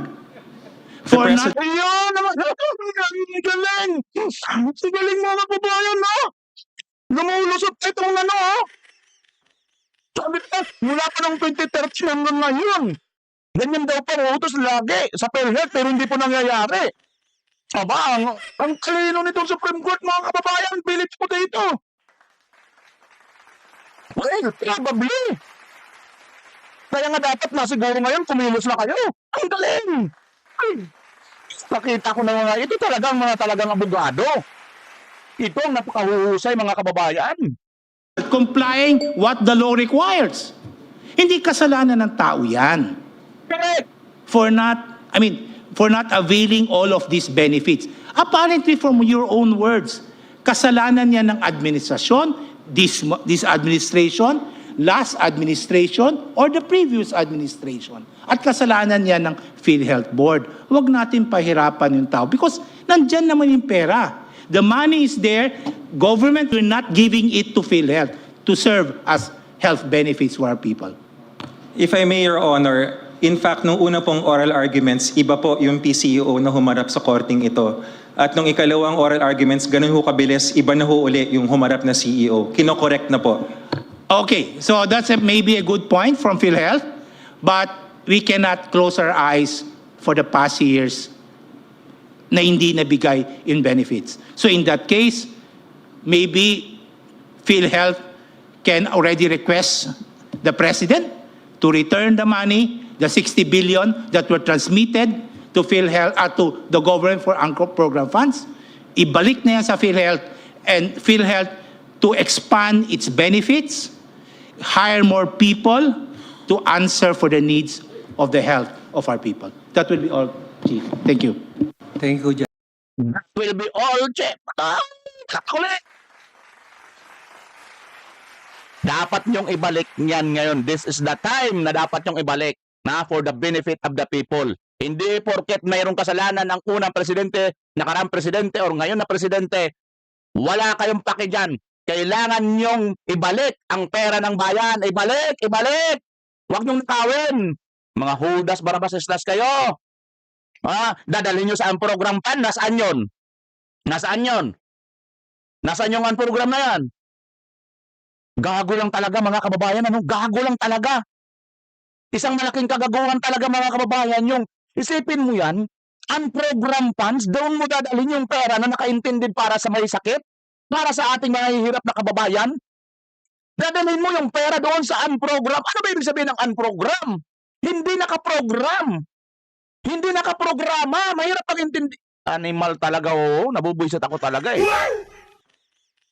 Nakakainis talaga, mga kababayan, kasi ako wala naman akong mataas na pinag-aralan, but naiintindihan ko po pag sinabing ang program, hindi po yung nakaprogram. Ito nakaprogram yan para sa mga may sakit, para sa mga mahihirap na mga Pilipino, at hindi yan para sa kanila. Galing talaga sa pera ng bayan yan. Bakit nyo dadalhin, nanakawin ninyo, dadalhin ninyo sa walang programa? Maliwanag ito, mga kababayan. Dapat talaga bitayan itong mga animal na mga ito, magnanakaw ng pera ng bayan. What do you think, mga kababayan, sa komentaryo natin? Tuloy tayo doon sa Supreme Court. Justice Ko. Your Honor, please, if I may raise. Sinsya na kayo, nanggigigil lang ako dahil nakakagigil eh. Nakakagigil eh. Sarap manabunot ng kalbo dito eh. Sa totoo lang, sarap talaga manabunot. Kung may lang ako katabi nitong kalbo, sasabunutan ko talaga eh. Di atay yan, ha? It's a factual matter, Your Honor. I'd like the court to know that PhilHealth has not been actually disadvantaged by its not demanding the allocation from the syntax law. Because in fact, I have here the numbers, Your Honor. From 2013 to 2021, PhilHealth has actually been receiving subsidy from the GAA more than what it would have received under its allocation attributed from syntaxes, Your Honor. For instance, in 2014, the PhilHealth allocation attributed from syntax is only 22.71 million, but the total PhilHealth subsidy was 35.34. So let us say in 2021, PhilHealth allocation attributed from syntaxes was 16.92, and the total PhilHealth subsidy was 80.24. So there is no truth, Your Honor, to the claim that yes, that's what I have here, Your Honors. But you mentioned only sin taxes, but there are other sources of the subsidy aside from PAGCOR and etc. So when you total this, I would think it should be more than By the the way, subsidy because yes, there is you know government has limited funds. Kung ito lang ang collection under the law for subsidy, I doubt the government will allocate additional funds. So kukuha lang yan dun sa funds allocated under the law, whether PAGCOR, whether sin taxes, at dun lang kukunin yan. It could never be more than because government has limited resources. Saan niya kukunin yung balance? These are numbers that I got from our Bureau of Treasury, Your Honors. And by the way, if I may mention, there is actually an interagency committee composed of the Department of Budget and Management, Department of Finance, Department of Health, PAGCOR, PCSO, and the Philippine Health Insurance Corporation, created under Joint Circular number 001/2022, where they monitor The PAGCOR, the PCSO, vis-a-vis the subsidy, the PAGCOR, the PCSO, vis-a-vis the subsidy given by government. Doon natin makikita, we can see there if actually the amount collected is lower than the subsidy given to government. we will do that, To PhilHealth. Your Honor. Can you please And- submit that yes. for the past 5 years? And if I can also plead, Your Honor, for the court to be more understanding of PhilHealth for its inability, I think what it was referred to as lack of absorptive capacity earlier, because we must understand, Your Honor, that the PhilHealth funds are not like discretionary funds. They can only be spent after PhilHealth has adopted the programs, goes through a process of developing adjustment to benefit packages. Basta pwedeng gastos. Thank you, Counsel. Thank you, Your Honor. Thank you, Justice Ko. Thank you, Chief. May we call Justice Japardi Mampao for his interpellation? Si Japs. Go ahead. Thank you, Chief.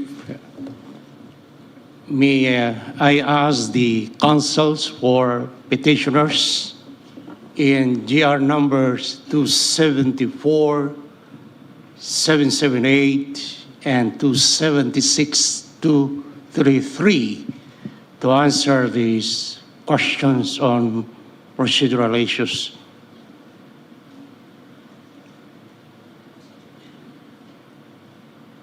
Good afternoon, Your Honor. Good afternoon. Under Article 8, Section 5, Paragraph 2, Subparagraph E of the Constitution, the Supreme Court exercises original jurisdiction over cases in which only a question of, in which only an error or question of law is involved. Relatedly, the Supreme Court previously decreed that funds levied for special purpose can only be paid out for such purpose. This was the ruling of the court in the case of PCGG versus Cocopet, jar number 147-062, promulgated on December 14, 2001. In this case, the special fund in question is the 80% allocation from sin tax collections. However, it cannot be said that PhilHealth funds, particularly those determined as fund balance, do not exclusively come from the sin tax collections. In this regard, would not your petition involve a question of fact that would require the court to receive evidence to determine the portion of that fund balance of PhilHealth that pertains to the government subsidies from sin tax collections? The question is if this is a factual issue, Your Honor.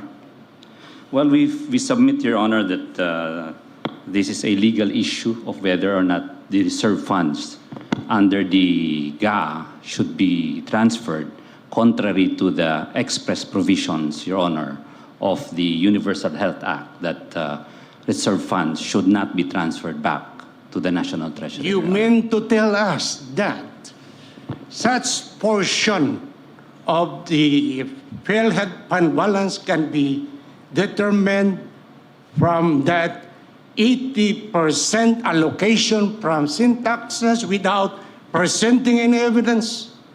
Your to Honor, that effect? the express provisions of the GAA, Your Honor, refers to reserve funds, Your Honor. And the express provisions also of the Universal Health Code refers to reserve funds. So we are of the opinion, Your Honor, we submit, Your Honor, that these contrary opinions, these contrary rights, Your Honor, is the actual case or constitutional case in question, Your Honor, that the provision. Yun na, yung GAA na, mga kababayan, mukhang nababanggit na yung GAA. Tingnan natin. Is contrary to law, contrary to the Constitution, also that the transfer also of the fund authorizing the Department of Finance to transfer is likewise unconstitutional because only the Constitution only allows the President, the head of the legislature, the chief, and the constitutional bodies to transfer reserve funds from one department to the other, Your Honor. Are you in effect invoking the ruling of the court in the case of Jusamar versus the OTC, wherein the court emphatically declared that the determinative test in raising a petition before the court is that it must raise a question of law? Yes, Your Honor, part of it is a question of law and the actual case in controversy, Your Honor.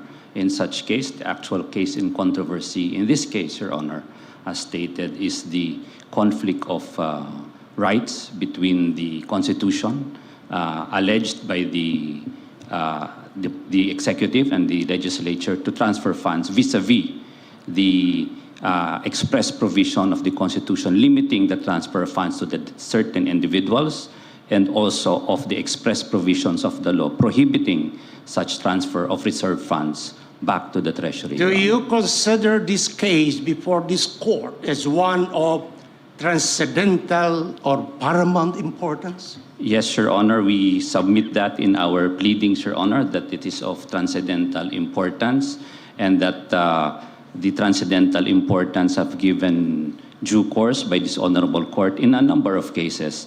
And the health and welfare of the people, Your Honor, the transcendental importance of the basic right to health has been actually passed upon by this court in the case of Imbong, Your Honor. May I now ask you substantive questions?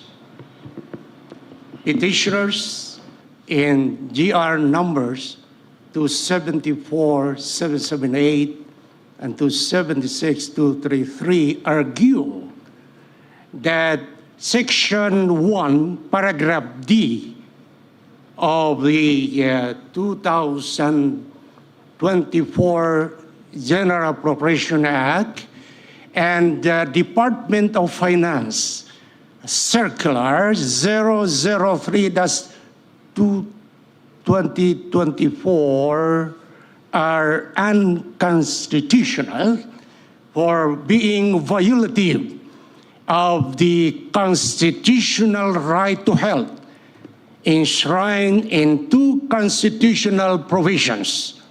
Article 2, Section 15, which states that its state shall protect and promote the right to health of the people and instill health consciousness among them. The second one is Article 13, Section 11, which provides that the state shall adopt an integrated and comprehensive approach to health, which shall endeavor to make essential goods, health, and other social services available to the people, to all the people at an affordable cost. In the landmark case of Embong versus Ochoa, year number 204819, promulgated on April 8, 2014, the Supreme Court categorically declared this as self-executing provisions, and there is no need for legislation to implement the same. Still and all, it bears noting that the so-called threat to the right to health is rooted in the actions of both Congress and the Department of Finance that appear to stymie or impede the timely implementation of the universal health care system. Does the characterization of the constitutional right to health as self-executing provision mean that Congress would no longer have discretion to determine how it should promote the same? Your Honor, the express provisions of the Universal Health Care Law is very clear, Your Honor.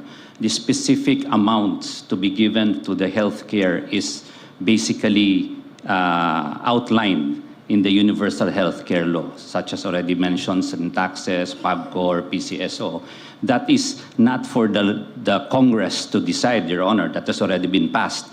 Second, Your Honor, the provisions of the Universal Health Care Act, Your Honor, is very clear as to the benefits and provisions and how the reserve fund would be spent should there be any excess, if any. In addition, Your Honor, we also agree that the GAA, contrary to even with the DOF circular, is again contrary to law and does not go with the intent of the Constitution for as you said, automatic implementation of health care for the Filipino people. So we submit, Your Honor, that again, even without the law, it is automatically given, but with the implementation of the law for both the universal health care, then it not only automatically gives it, but the specific provisions and amounts are very clear and should be followed, Your Honor. Though these constitutional provisions necessarily entail the implementation of the universal health care system such that any threat thereto can be deemed violation of rights or the Constitution. Your Honor, if I may, the Universal Health Care Act was primarily passed in pursuit of these constitutional mandates. Aside from the Universal Health Care Act, there are actually other laws that were passed to so that these constitutional mandates are met.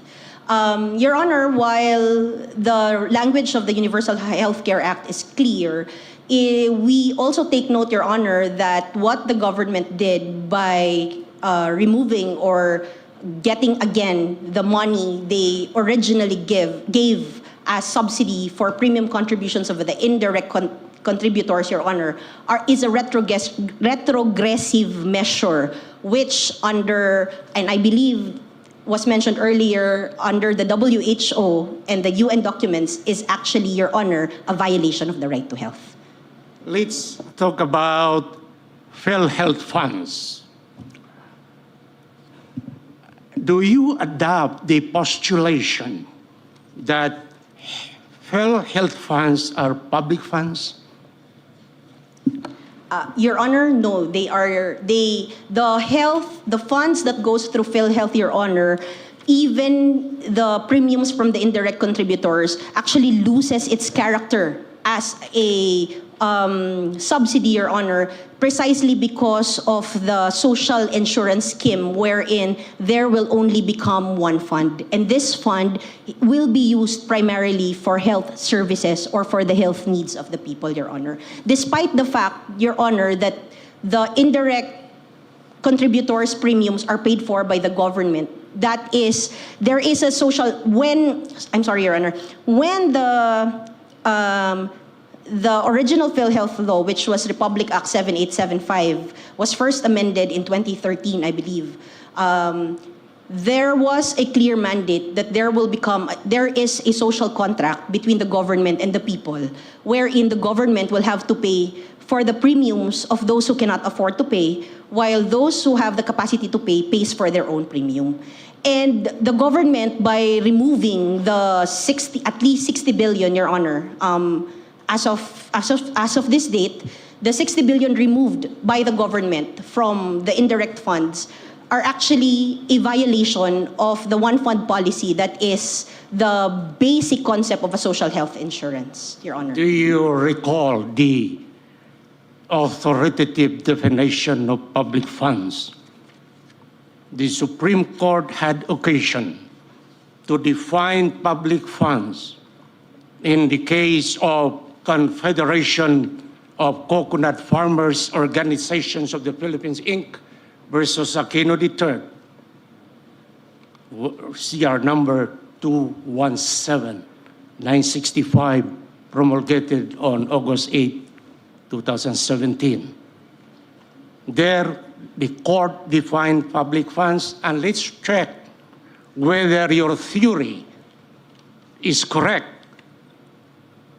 Now, I will define public funds in the manner the court defined the same. Public funds are monies belonging to the state or to any political subdivision of the state, more specifically taxes, customs duties, and monies raised by operation of law for the support of the government or for the discharge of its obligations. Do you admit that these PhilHealth funds may come from taxes? Your Honor, there are taxes levied for the indirect contributors. We agree, Your Honor. However, there are also private funds coming from contributors from private entities, such as everybody here in this room, Your Honor. And the one fund concept would put it into, I would say, a trust fund, Your Honor, contrary to a public fund strictly stated by the Honorable Justice, Your Honor.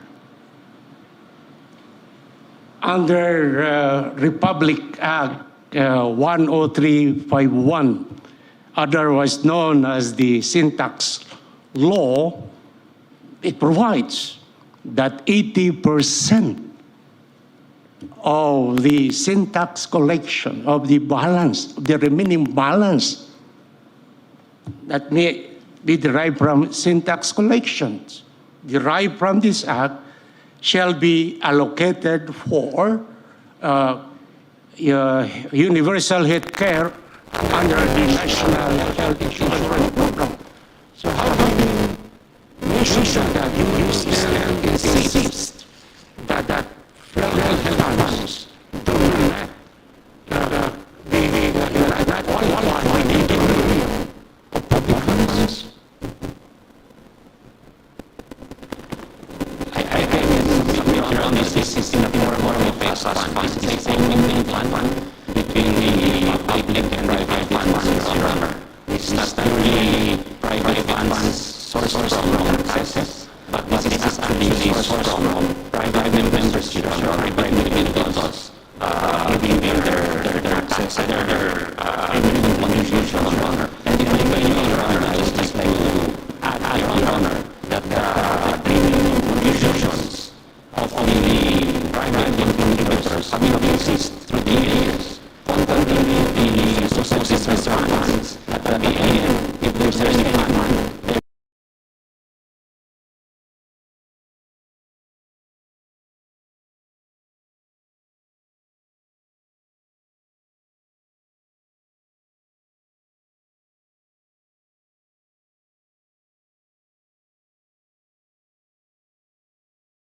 fund as the government being PhilHealth only a trustee in possession of the trust fund given by the beneficiaries and the contributors for PhilHealth. Let's talk about special fund. The reserve fund mentioned in Section 11 of Republic Act 11223, as Universal Health Care Act. Can you consider that as a special fund? Yes, Your Honor. It is a special fund, Your Honor, because it is for a special purpose. The fund that is derived from the sin tax collections, will that qualify as a special fund? Yes, Your Honor, because under the Republic Act 11346, which amended Republic Act 10351, the law specifically mentioned that these funds, the percentage, the 80% of the total collections must be used exclusively for PhilHealth, for universal health care under the PhilHealth. Do you recall or are you aware of a jurisprudential ruling regarding special fund? I'm asking about decision of the court.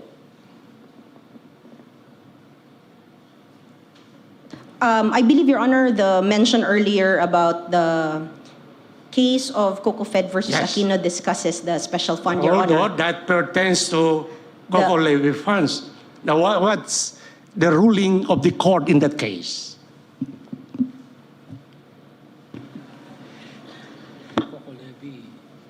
COCO levy funds, according to the Supreme Court, are special funds allocated for a special purpose and cannot be used for other purpose other than for the benefit of the coconut farmers or for the development of the coconut industry.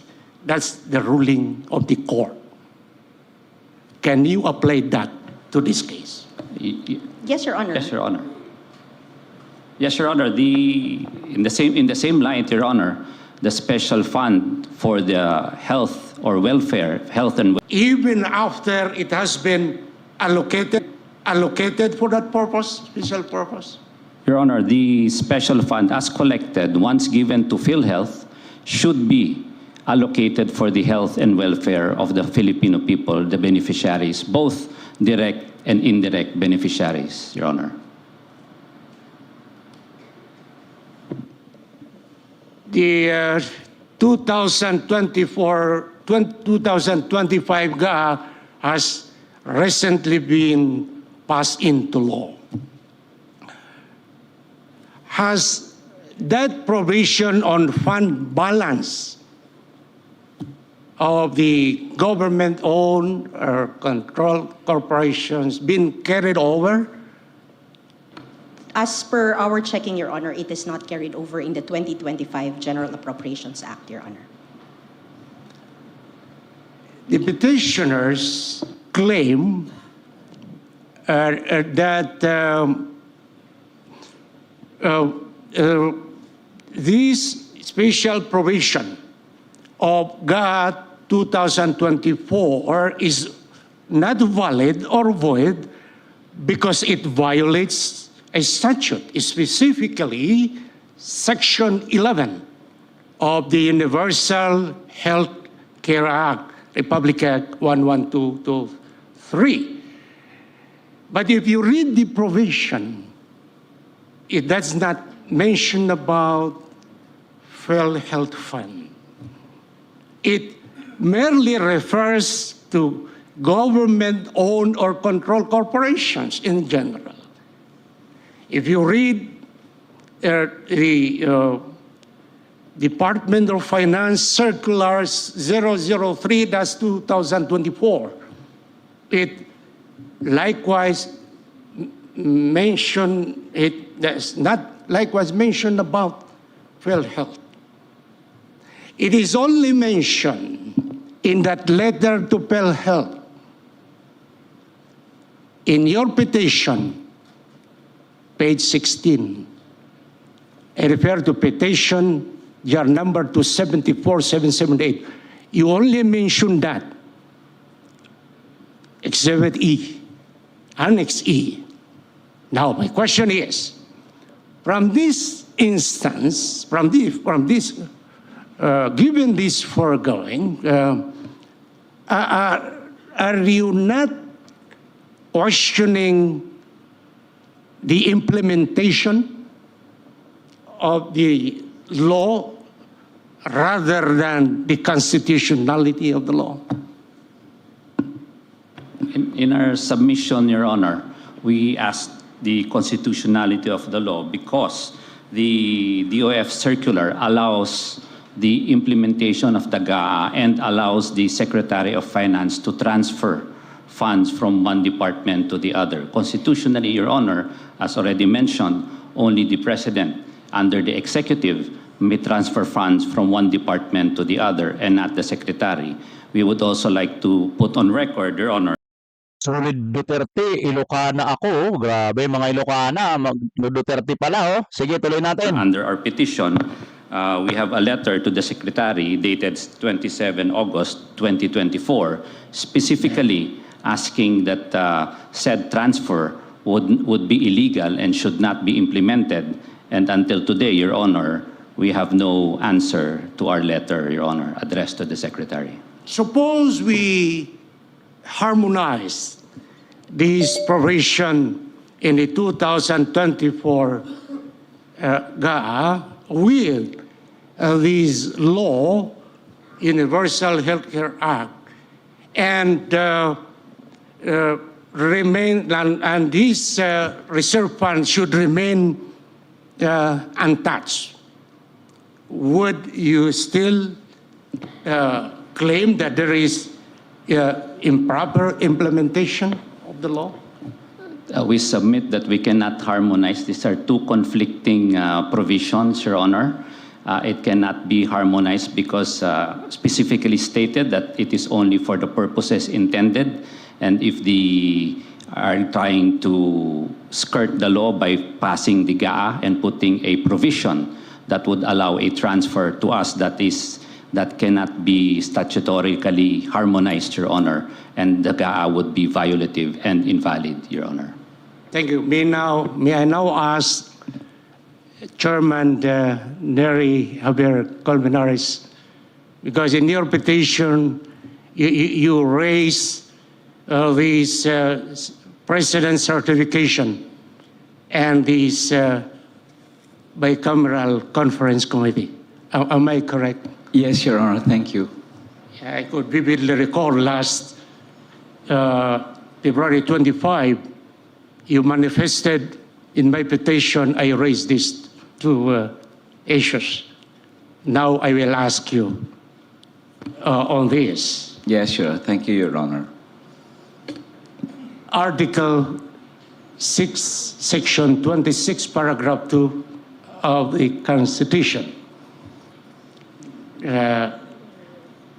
provides that the President may certify to the necessity of the immediate enactment of a bill to meet public calamity or emergency. Do you know the case decided by the court which delved into this certification by the President regarding the urgency of a bill? Yes, Your Honor. Well, if you're referring to the case of Tolentino, Your Yes, Honor, it was please. cited there. Tolentino et al. Versus Secretary of Finance, 115455, promulgated on August 25, 1994. The basis for such certification has been challenged in that case. And this pertains to the certification of the urgency of the passage of the expanded value-added tax law, Republic Act 7716. The court found that the Senate did not find any need to controvert the same, and in fact, it accepted such certification. My question is, Nag-good ba ang ating live, mga kababayan? Okay pa ba? Paki-like and share pa po sa ating live stream, mga kababayan, dahil matindi na po ito, no? Ang kagandahan po dito ngayon ay kita na po natin na nalalapit na ang administrasyon na ito, mabuking ng kanilang lahat ng katarantaduhan. Ito, 60 billion po yan, mga kababayan, galing sa PhilHealth na ninanakaw po nila, dinadala nila dun sa program. Nakaprogram yan para sa may sakit, para sa may hirap nating mga kababayan. Galing sa mga mahihirap, galing sa pera ng bayan, hindi sa kanila. Gusto nang ipabalik ng Supreme Court. The House of the Philippine Senate and the House of Representatives sitting in plenary accept that certification of the President in this case?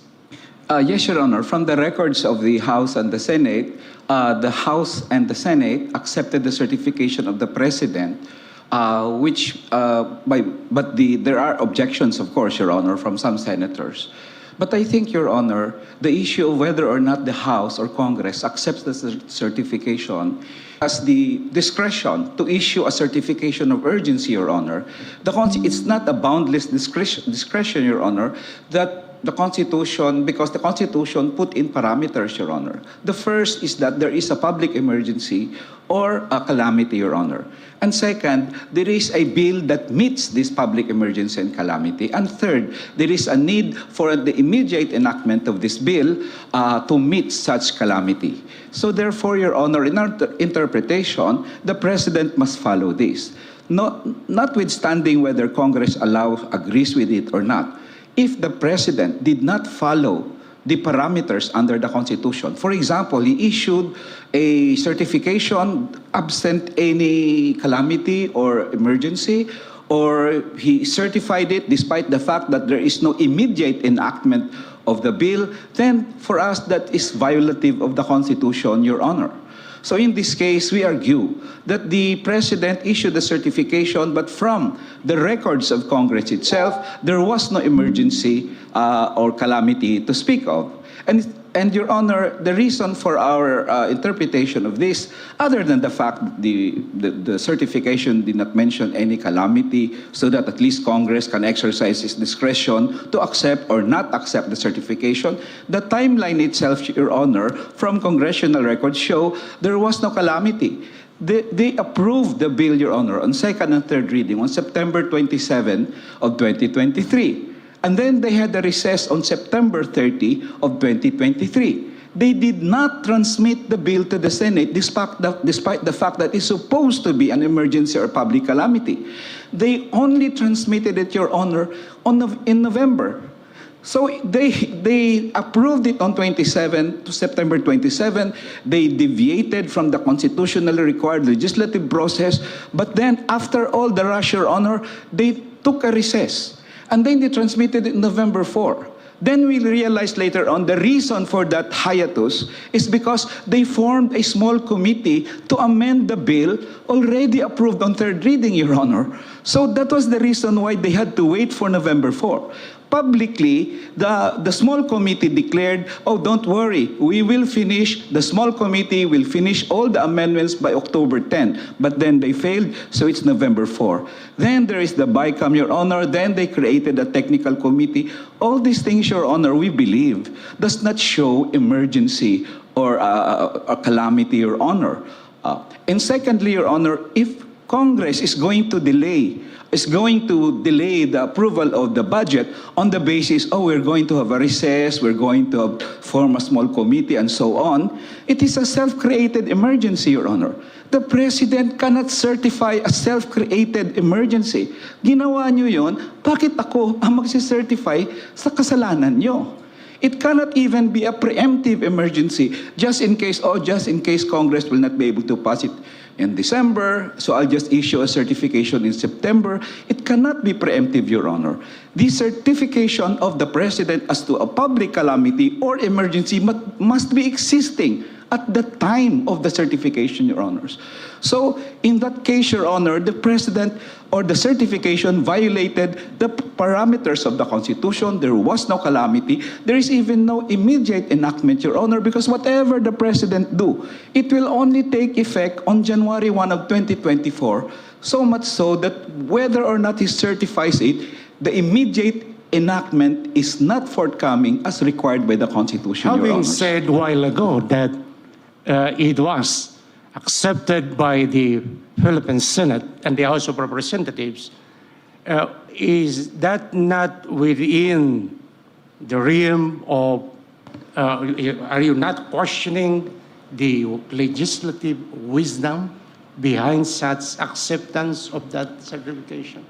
Your Honor, no, Your Honor, because legislative wisdom can only be considered if there is no violation of the Constitution. In fact, Your Honor, this is very strange. Presidents issue certification. They did not explain to the Congress what calamity I'm addressing, how will this bill meet the calamity, and yet Congress blindly follows the certification. I have a suspicion, well, beyond this case, Your Honor. In fact, it was probably Congress who requested the prayer for them to exercise that discretion. They must be made aware, ano ba itong emergency na sinasabi? Now, let me now ask you about Bicameral Conference Committee. Thank you, sir. Do you recall decision of the court that made mention about this BCC, Bicameral Conference Committee, Abacada Guro Party List versus Ermita?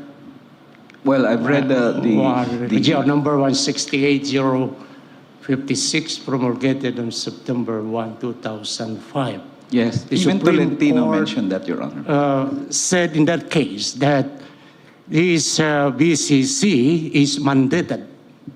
The court, in effect, recognized that to settle these diverging or disagreeing provisions in the House and Senate bills. Yes, Your Honor. There is Are you against this BCC or Bicameral Conference Committee?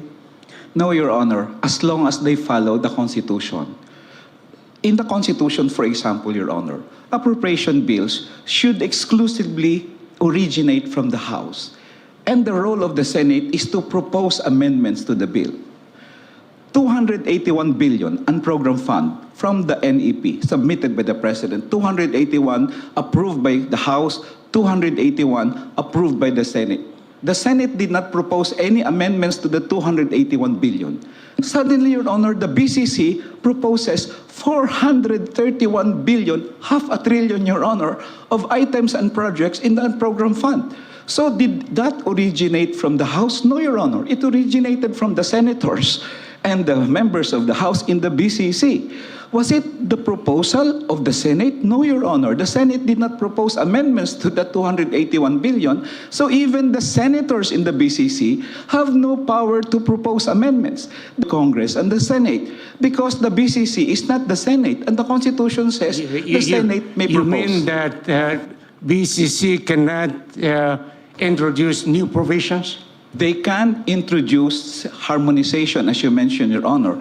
If Congress says 281 billion and the Senate says, let's make it 300 billion, the BCC can now harmonize the two provisions. But in this case, Your Honor, the House said 281, the Senate said 281. So where did the 739 billion come from? It came from them, Your Honor. So they have no authority to propose it. This is ultra vires, Your Honor. It did not originate from the House. It was not a proposal of the Senate. If it's ultra vires, no amount of ratification, Your Honor, can cure an unconstitutional act. Okay, Thank you, Your Honor. I got your point. Let me ask you about the application of this very popular doctrine of operative fact. Yes, Your Honor. Assuming that your petitions are deemed meritorious, will the application of this doctrine of operative fact prohibit the return of the money transferred to the National Treasury? Well, Your Honor, of course, it's at the discretion of the court. But for us, at the very least, the 479 billion of new items inserted by the BCC should be returned. And those funds which were spent with bad faith, for example, Your Honor, there was a TRO issued, and yet the PhilHealth funds transferred were still spent despite the TRO or after the TRO, and I think they should be returned. The entire PhilHealth fund should be returned, Your Honor. Well, the 479 billion, Your Honor, if there is corruption attendant to the bills, I would like to think that they should be returned, Your Honor, at the very least. But we leave it to the discretion of the court in this case, because ito yung problema, Your Honor. They placed us in a corner. Gawa-gawa ng iilan, everybody's affected. I mean, if you're going to ask would the entire budget must be voided, then everybody's affected, even the court. Gawa-gawa ng iilan, lahat tayo, ngayon nakalagay tayo sa pader, Your Honor. Kaya minsan mapilitan na lang tayo mag-operative fact. Siguro, Your Honor, if the court is going to exercise the operative fact doctrine, at the very least, the parameters should be issued para wag nang ulitin. Kasi otherwise, pag inulit nila yan, Your Honor, malagay na naman tayo sa alanganin, mag-operative fact na naman ulit tayo. They've cost hundreds of billions of pesos to the Filipino people. And lulusot lang sila because of the operative fact. Nagastos na namin. I mean, Your Honor, I am now in no conscience to say na sige na tanggalin, ibalik lahat yan. Siguro the court will have to do this as declared by the court, sparingly, case-to-case basis. But for me, if there's bad faith, if there's corruption, the court must order its return, especially the entire PhilHealth fund. For example, Your Honor, 89 billion, that's clear from the questions of Justice Ko, and other funds that may have been attended by corruption, Your Honor. In any case, Your Honor, whatever is the decision of the court, if there is an irregularity or corruption, people must go to jail. People must be charged for this insertion of 500 billion peso in the budget of the program appropriation, merely because it's their whim, not because the House said so, not because the Senate proposed it, but because they felt they know of items that nobody ever thought of, not even the President, not the House, not the Senators. They, by their lonesome, the BCC Senators and the House of Representatives thought of these items that nobody thought about. For us, Your Honor, that is not only arrogance, that is a usurpation of the powers of both houses of Congress, Your Honor. This is what the doctrine of operative fact says. It nullifies with law, but sustains its effects. Yes, Your Honor, in exceptional circumstances, Your Honor. So, it does not apply to this case? It is the court's discretion to apply. But at the very least, Your Honor, we would like to assert at least yung 479 billion. Sana masoli man lang yun. Kasi talagang void yun eh. Ultra vires talaga, Your Honor. But of course, we leave it to the court. Ang limit lang namin, Your Honor, is this. At least the billions of pesos taken from PhilHealth and the billions of pesos taken from PDIC, I heard it, I read it's 100 billion pesos taken from the Philippine Deposit Insurance Corporation, they should be returned, Your Honors. Because these are very important to the right to health, as my co-petitioner said, and even the security of depositors, Your Honor. You take 100 billion pesos more than what was taken from PhilHealth in PDIC. These things, Your Honor, there must be a lesson taught here, Your Honor. And they must be, the court may order the return. It is the burden of the respondents to prove that they did it in good faith, there was no irregularity, no corruption. Then the court may, of course, we submit to the court's discretion on this matter, Your Honor. Thank you. May I now ask the Thank you, Your counsels Honors. for respondents. The PhilHealth funds was not discussed in relation to Operative Act. Can we add to what my colleague has pointed out? The Operative... Proceed. Yes, Your Honor. Thank you very much. The Operative Act doctrine is based on... The court says it should look at the effects and rule based on equity and fairness. Because it's a rule on equity. So you have to show the one who implemented the law, did they do so in good faith? We will point out the government's action have budgets of bad faith.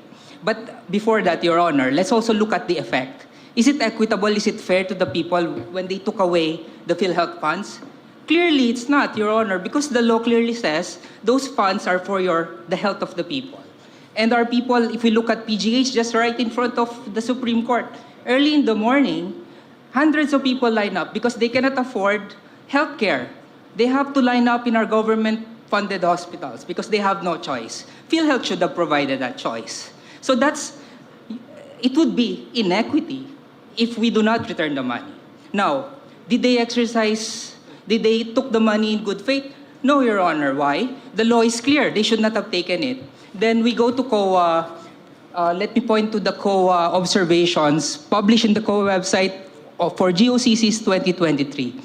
Your Honor, when they took the money from PhilHealth, it was actually triple whammy on the PhilHealth members. Why? Number one, they took the money in contravention of the law. Number two, when they took the money, their computation was wrong. The COA was saying the 89.9 billion, even assuming the computation is correct, is even assuming that their formula is correct, rather. May I remind you that my time is very limited. Sorry, Your Honor. Please expound that in your memorandum. Yes, Your Honor. Please. Thank you very much, Your Honor, for giving us the opportunity. Thank you. May I now ask the Mr. Counsel, may I call your counsels name? for respondents. Anong pangalan niya? Mr. Ocampo? Mr. Ocampo, next time you seek the permission of the court before you speak. You just don't butt in there. Thank you. If that's the case, then let's have a recess. We resume after 30 minutes or 20 minutes. Thank you, Chief. Okay mga kababayan, nag-recess na po sila at hindi po natin na alam kung ano ang magiging susunod na topic na nila mga kababayan. So, pansamantala, dito na muna tayo. Total, magta 3 hours na siguro tayo. 2 hours na tayo mahigit, mga kababayan. So, ang atin lang po dito nga nakita, ang kagandahan po nito ay mula pa noon, consistent na po ang Supreme Court, mga kababayan, na mayroon po talagang nakitang katiwalian po dito ang Supreme Court dito nga po sa paglustay, pagwaldas, pagnakaw ng pera ng taong bayan, diyan nga po sa PhilHealth. At ang masakit nito mga kababayan ay hindi po natin malaman kasi mukhang wala pa tayong naririnig na isasauli na nila At ang sinasabi na nga ng Supreme Court, illegal yan Pero mukhang wala pang nagsasabi na, sige, kagalang-galang na hudikatura, isasauli na po namin lahat ng pera na kinuha po dyan sa PhilHealth. Ang tanong mga kababayan, hulaan nga ninyo, sa tingin nyo kaya, yung pera ng PhilHealth na ninakaw nila, yung 60 billion peso na yan, buhay pa kaya yan? Mga kababayan, sa tingin nyo, hulaan nyo naman kayo dyan, baka sakali mahulaan natin. What do you think? Andyan pa kaya yung pera ng PhilHealth? May babalik pa kaya nila yan? Kung hindi na nila kayang maibalik, saan nila dinala yan? Nasaan na yung pera ngayon? Sino na kaya ang mga mahiwagang kamay? Kanino na kaya mga tiyan ang nabundak dyan sa perang yan?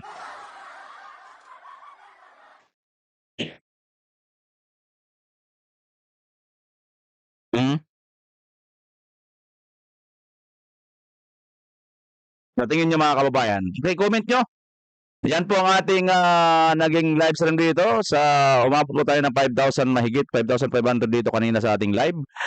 Sa mga hindi pa po nakapag-like, like na po tayo at paki-share ng ating video. Maraming salamat po sa inyo lahat mga kababayan. Ano ho?